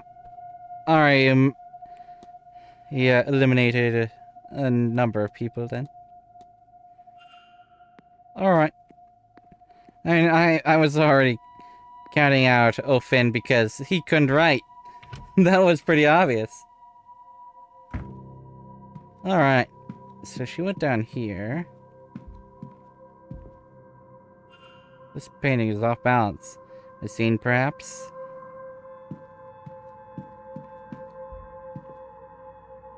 That one is looking down. So that means maybe... Another pattern. This one looks like the pattern where the door to room 15 should be. It has the same sun motif above it as was on the painting upstairs.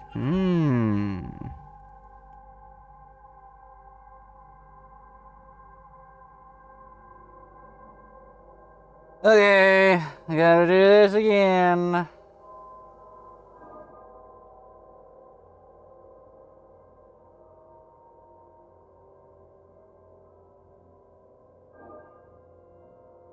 Hold on.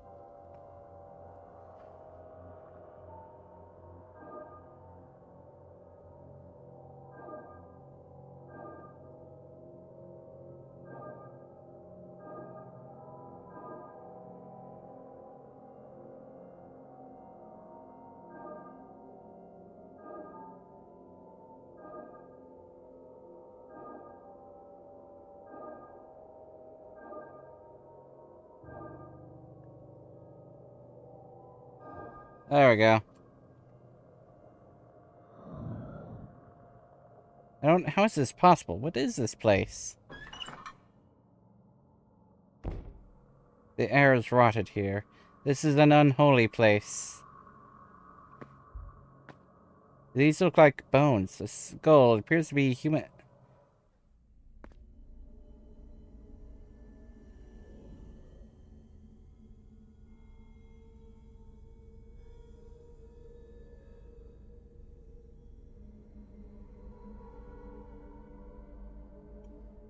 Another one!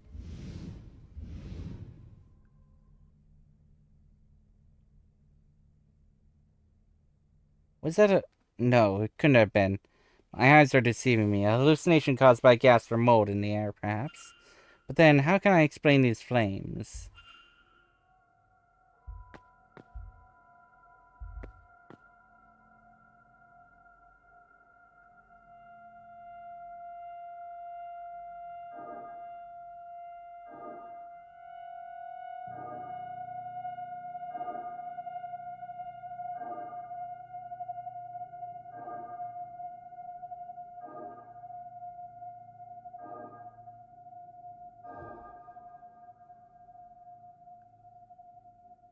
What is it? What is... What in God's name was that?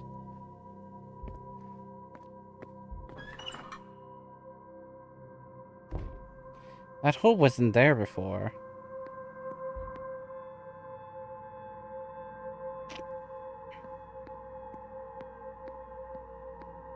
Another one. Another sigil back here. Somebody must have sealed off the passage to this area sometime after Percival walled it up.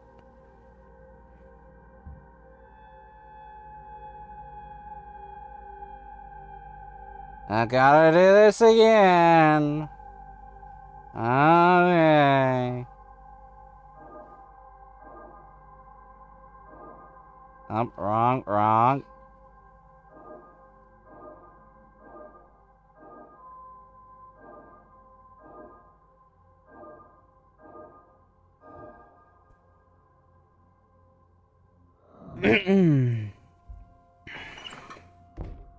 Oh, this space is even worse than the first one. Another skeleton in pieces. Is this what you wanted me to find?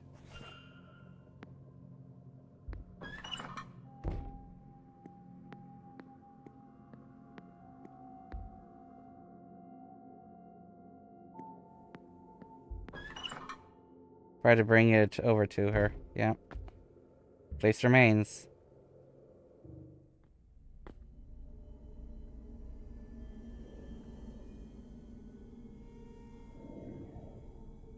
Yep, figured. Yep.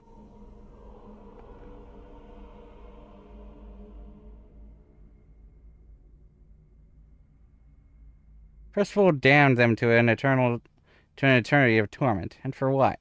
He knew their screams would go unheard. I pray they find the peace they deserve. May God have mercy on their souls. How long were they trapped here? How long can a soul linger, and why? I wonder. Imon. No. Best not dwell on it. Yeah! Huh. Alright. Oh, there we go.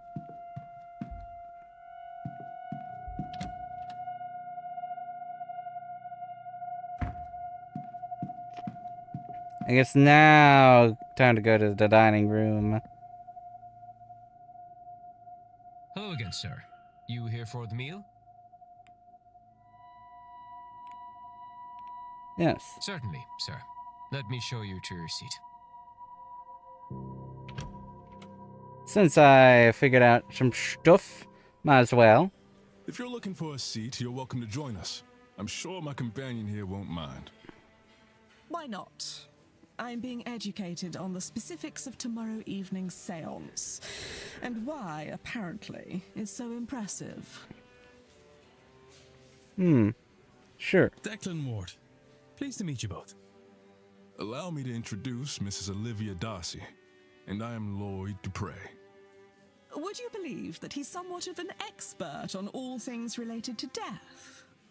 Which means I am an undertaker. More than that, evidently.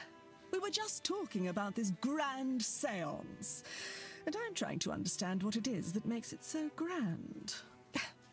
All séances are used to speak to ghosts. Is that not the entire point of them? So, wherein lies the distinction? Surely, if Miss Mantovani has held a séance before, then she has also made a ghost talk before. No, though I understand the confusion.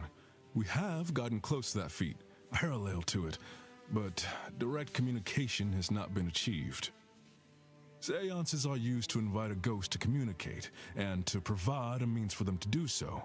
In the most successful cases, the spirit speaks through the medium themselves. But those cases are debunked at worst, and uncorroborated at best. There is no way to prove beyond doubt that the medium did not make it up. Now, in any records of direct sightings, and this is true of my own encounters, the ghosts cannot speak for themselves. Miss Mantovani intends to...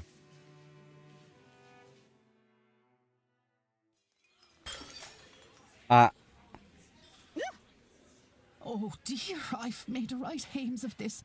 Don't fret, nothing's broke. Oh, do you need help, Mrs. Joyce? Oh, no, sir, thank you. I managed to drop it. I can manage to pick it back up, I'm sure. Oh. I'm gonna take the key.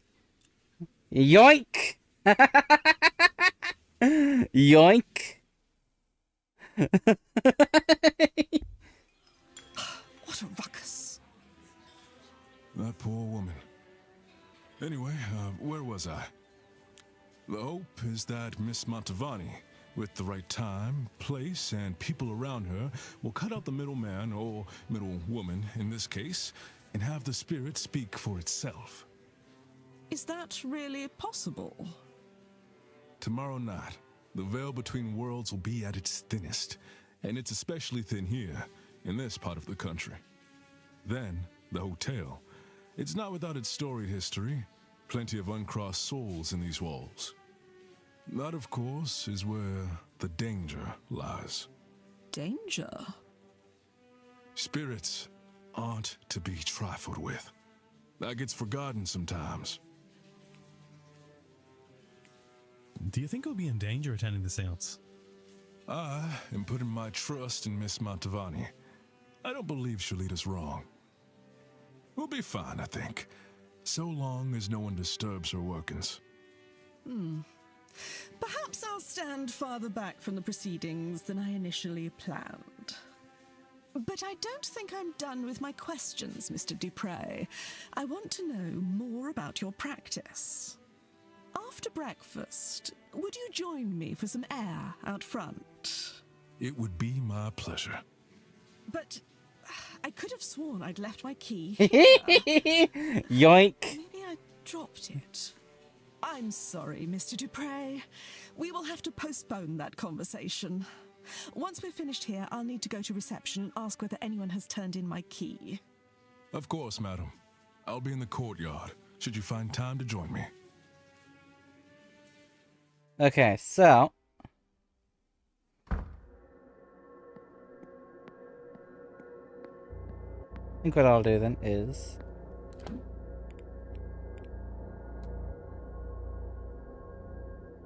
so there should be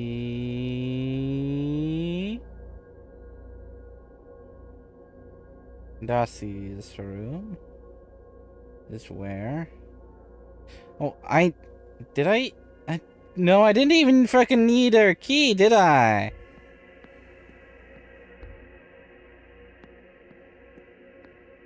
Sorry, I have the fucking southeast thing key.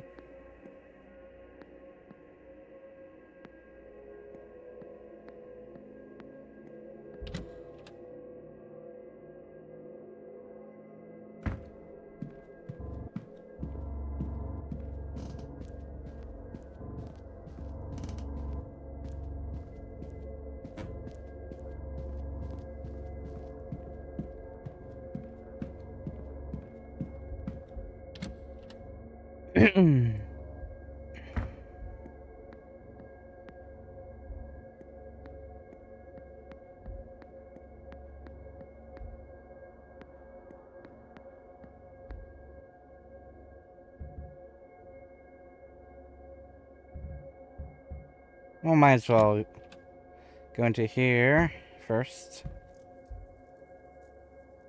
Look on spiritualism. The information within seems targeted to the inexperienced. There are notes she is making about the events, but they seem less academic in nature and more for work of fiction.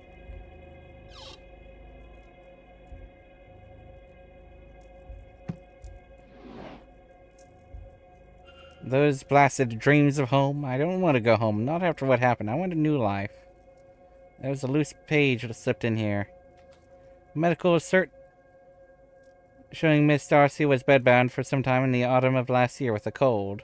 The doctor listed it as medical code UO.33, whatever that means. Rather racy letters to Mrs. Darcy's husband. But they don't seem to be written by Mrs. Darcy herself. Does that writing look familiar?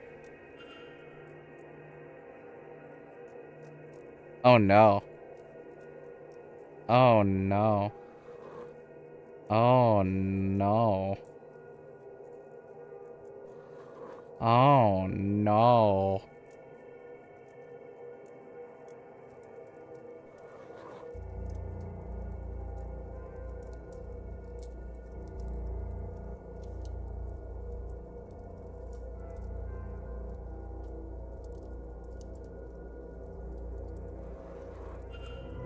The handwriting matches. It seems Miss Dean is the author of these letters to Mr. Darcy.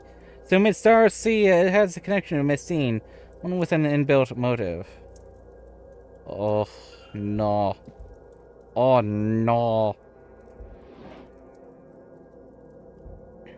Miss Darcy's schedule for this weekend. I have noted her movements in my timetable.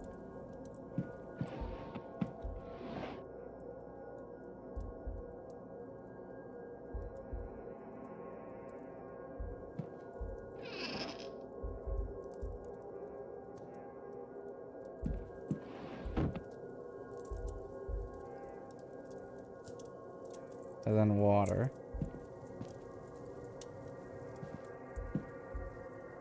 There's some novels, a few bookmarked partway through.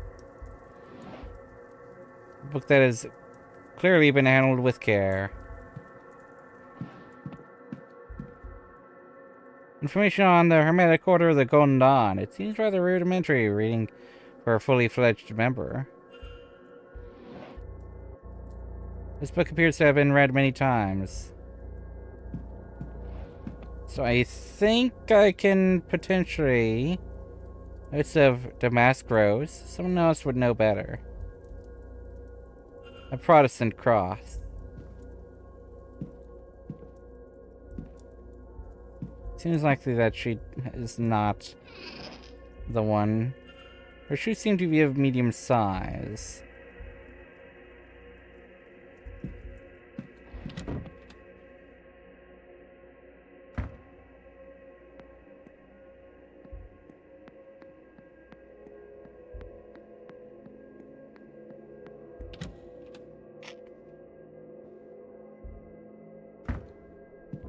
Might as well go return the key then.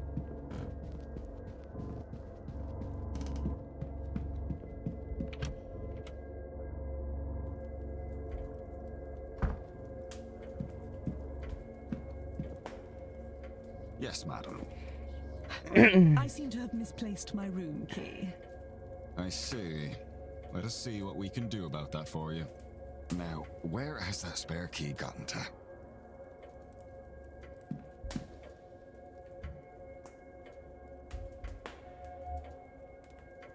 She does not seem impressed with something. The event, the attendees, or me, perhaps. A large brooch. An intricate brooch, perhaps representing something. Less dainty than one would expect such a lady to wear. Notice of a ring, worn for a long time and since removed.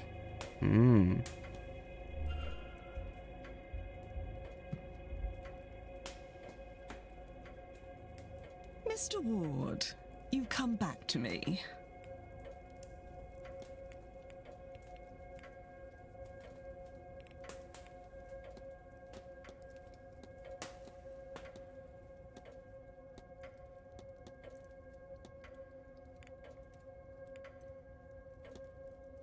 Ever used an affair or infidelity as a plot point in a book?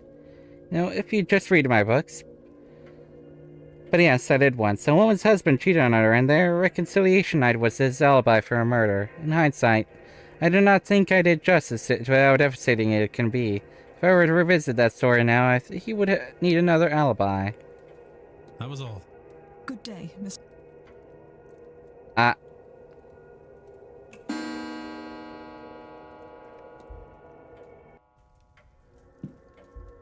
This area is off. Okay.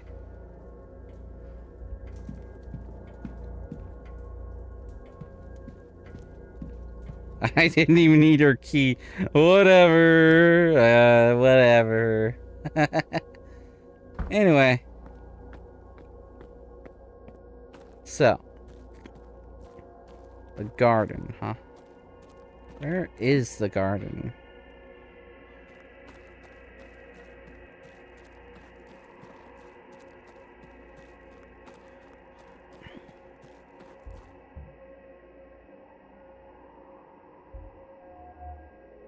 Fine clothes and jewelry. He's well dressed, and it is evident he can afford some luxury. Curious tattoo.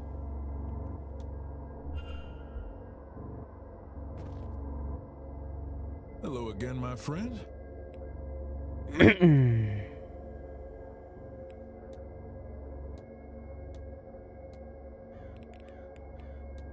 It's an unusual tattoo, if I might ask about it.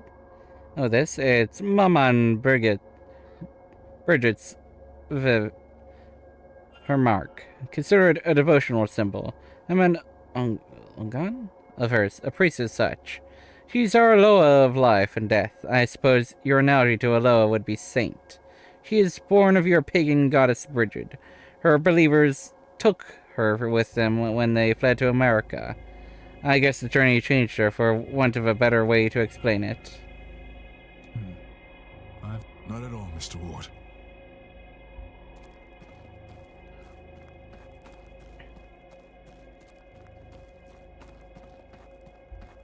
Oh, this is open now.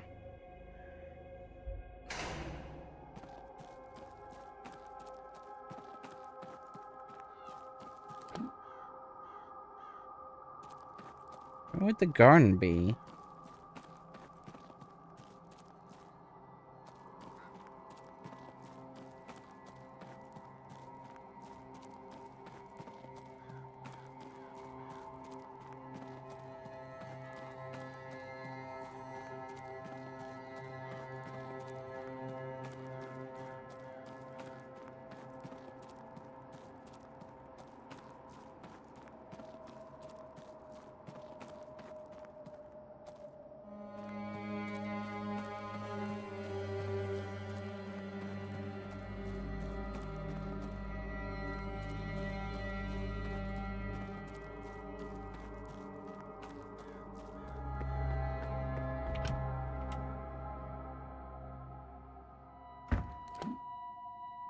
Ah, all the way to the north. Okay.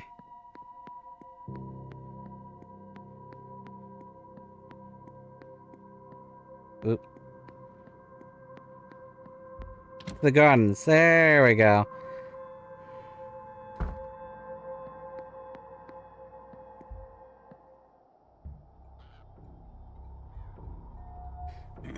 Distracted looking eyes. Something about his eyes gives me the impression he's only half in the room. A powder stain. There are traces of a white substance around his pocket. While sitting on a cane. Using on that cane for support. The way he's standing leaves no doubt. Aw, well dressed.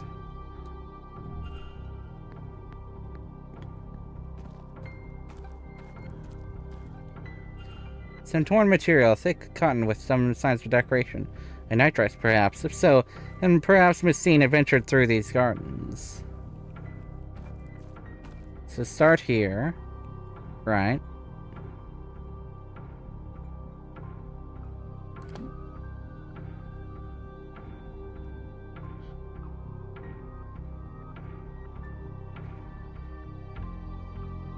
In autumn. In autumn? Which direction is considered autumn?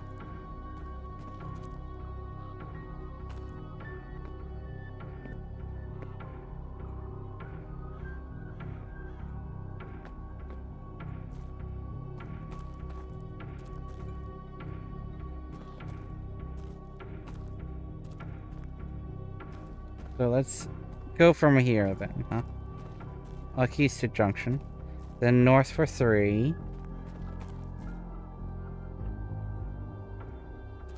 So 1, 2, 3. Then west and walk for 2 junctions. And south for 1. That doesn't seem right.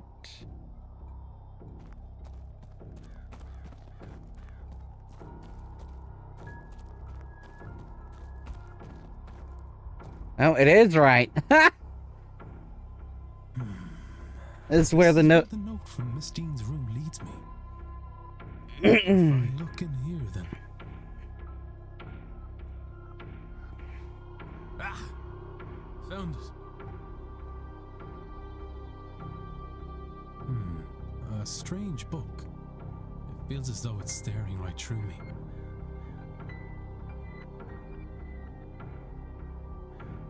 Tony has translated the sigil as Miss Dean, perhaps?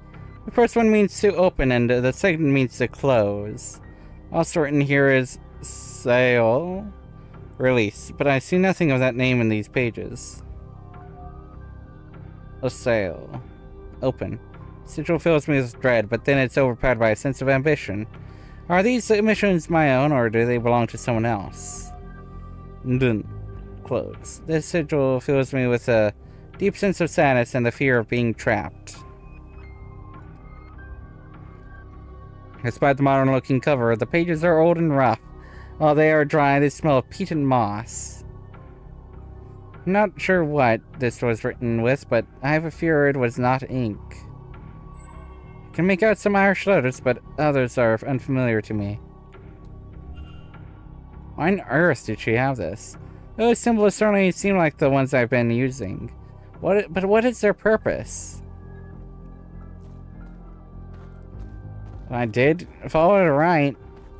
Awesome. Alright.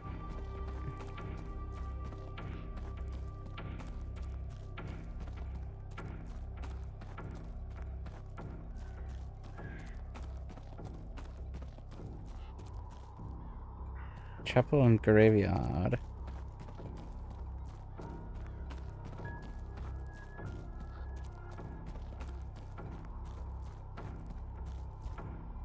More.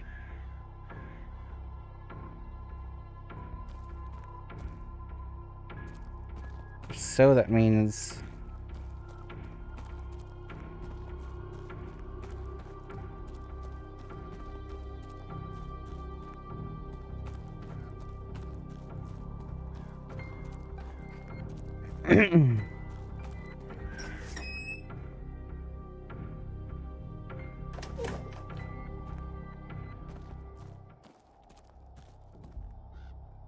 Brent's small. One shoe came off in the mud. Where was she going?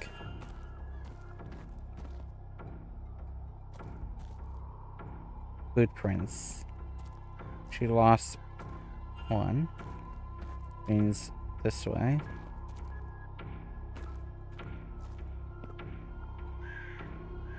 Ah, Signor Ward. Yes? Huh. Yes. And you are? My name? My name, Signor, is Carmela Mantovani. The same Carmela Mantovani who is hosting tomorrow evening's séance. The guest of honor, if you will. The psychic? Is that how you know my name? Ah, you flatter my abilities, Signor. No, I overheard the staff mention and you guessed, and worked the rest out. I'm something of the detective, no? She knows. Another example. I think perhaps you're here for a different reason. Something not like the others.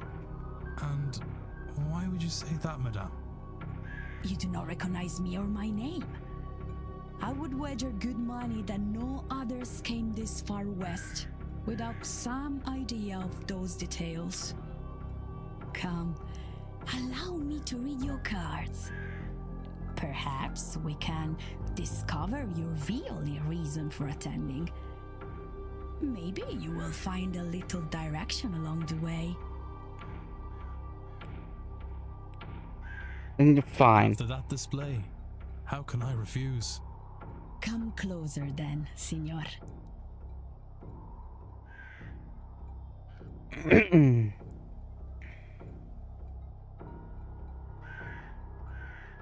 A 3-card spread, Signor. 1 card for your past, 1 for your present, and 1 for your future. Let us begin. The Three of Swords. Swords cover the intellectual realm. And this one in particular deals with heartbreak. Love, perhaps, but also grief, sorrow, perhaps even betrayal. Surely your cards can tell you which. They're pieces of paper, senor. They can't answer anything. They put you in front of questions that you may choose to ask yourself. Or not. If these cards are to mean anything, only you will know it. The Tower. Major Arcana. These cards deal with big, life-changing affairs. As you can see, lightning, fire, destruction, and chaos are the purview of this card. That sounds bad. What is bad? This card would suggest that you are, or soon will be, in the middle of something significant and unavoidable. Bad is not the right word, but neither is it good.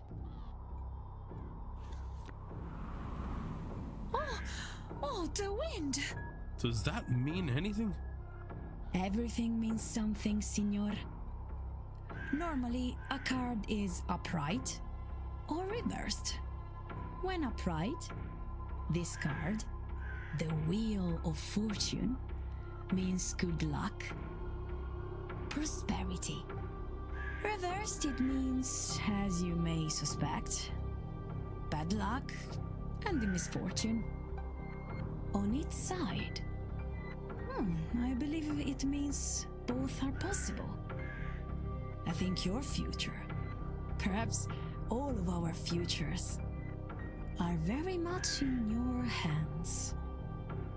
However you resolve your tower, this here and now, your own reason for attending, it seems likely to affect us all. Aww. You see, I was not wrong.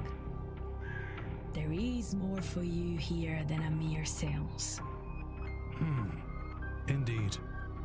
Though I am unsure what all this means. It means, Signor, tread carefully, but act decisively. So much hangs in the balance. And now, perhaps a more traditional conversation, see? What should we discuss? Analyze.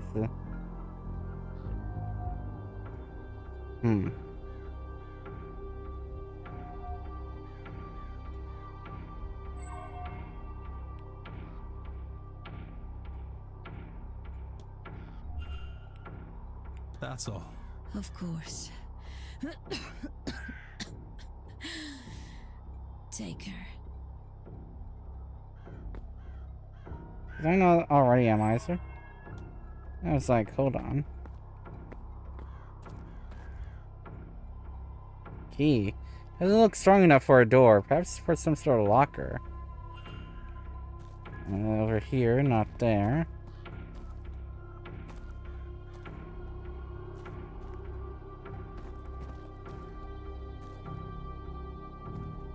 Definitely not there.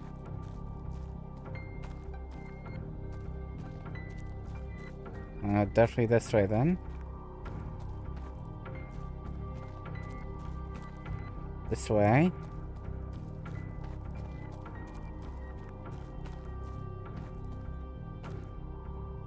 This way.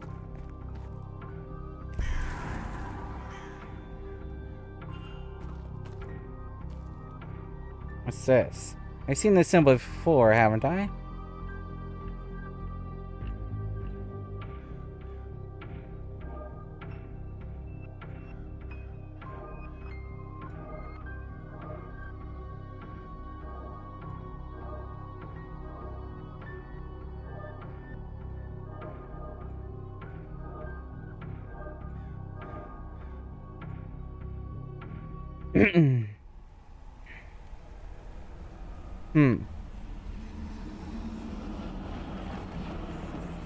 Evelyn. Clawed by someone.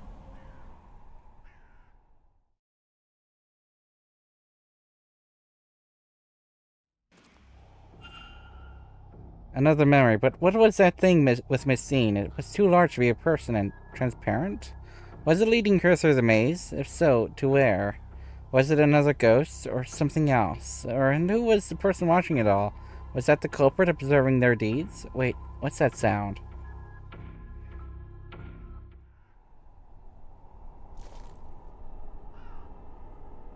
Oh, the bellboy.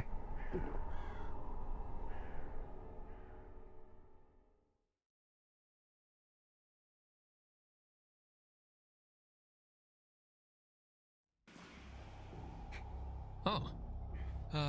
Well, what were you going to say to the manager? Hardly likes me anyway. Can I help you, or whatever it is you want out here? I'm Doyle, by the way. The porter. Oh, the porter. Met, but yeah. He didn't bother to say hello.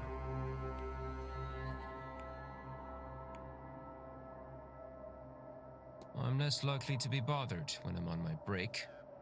Not completely safe, though, apparently. Well, from the likes of you. Other people seem to forget that anyone could be in here at all. When they take their arguments outside, forget they might be heard. Have you heard anything interesting? Tell me what you heard, and I promise this encounter stays between us. Fine. Dean. Evelyn Dean. Her. Last Tuesday, work was quiet, so I slipped out here. I overheard her having a fight about something.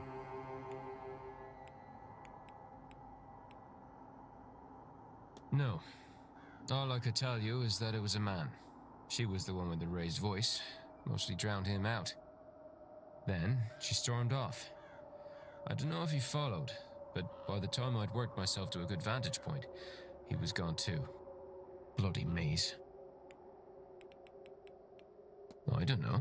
Since we're good pals now, I'll tell you that I did try to get closer, but it was too risky. Probably some of this magic stuff they're all so keen on. You'd need to ask him, I guess. Huh. Well, I'm not letting you have any, if that's what you're at. God knows, this stuff's hard enough to get already. Anything decent is. This has been helpful. Is this why she's not been about the last few days? Vardy says she left, but I don't know. I don't know, but I hope to learn. Well, if you're gonna be snooping about, it was 8 p.m. you thought. I know because the bar was quiet with all the Blue Bloods playing bridge. Thank you. Okay. Who was Miss Dean arguing with before she went missing, and why? I could start by rolling out my father Sinnott and Mr. Elfin, as they hadn't been unwrapped by then. Mr. Doyle, since the information came from him. Walter, too, as it was an adult man she fought with.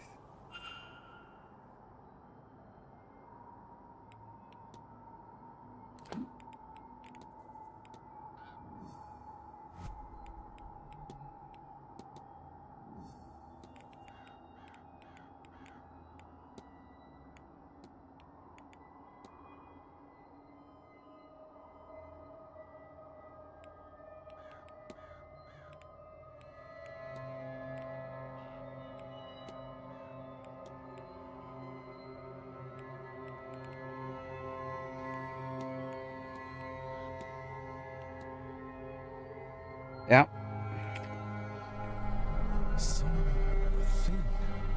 guided Miss Dean through the grounds, though I'm not yet sure to where. The whole time they were being watched by the culprit. Can I learn anything useful about the culprit from this?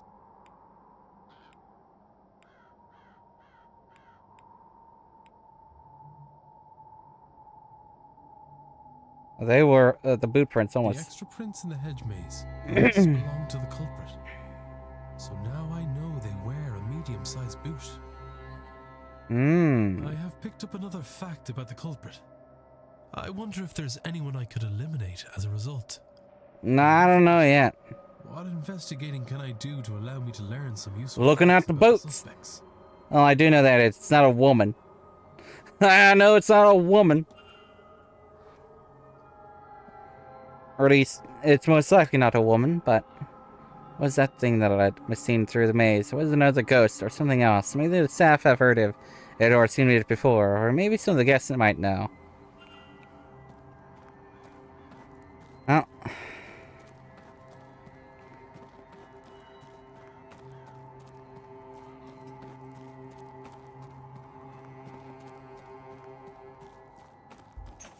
Well, at the very least,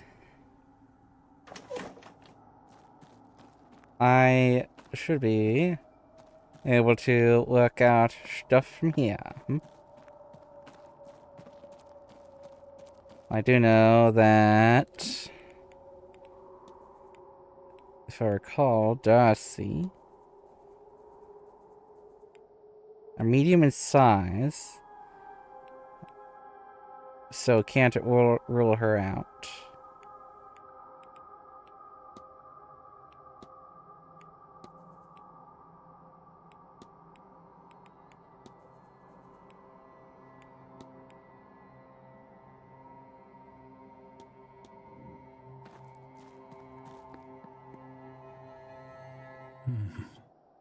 Another crow? Another crow! Is that Master Walter watching the grounds from the Blake residence? That's quite the vantage point, I wonder what secrets he's seen.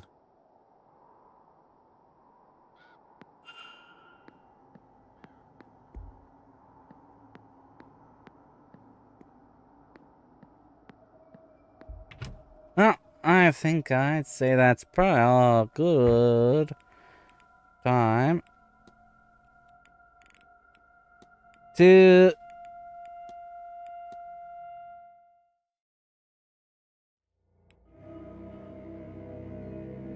I think that's a good time to end it.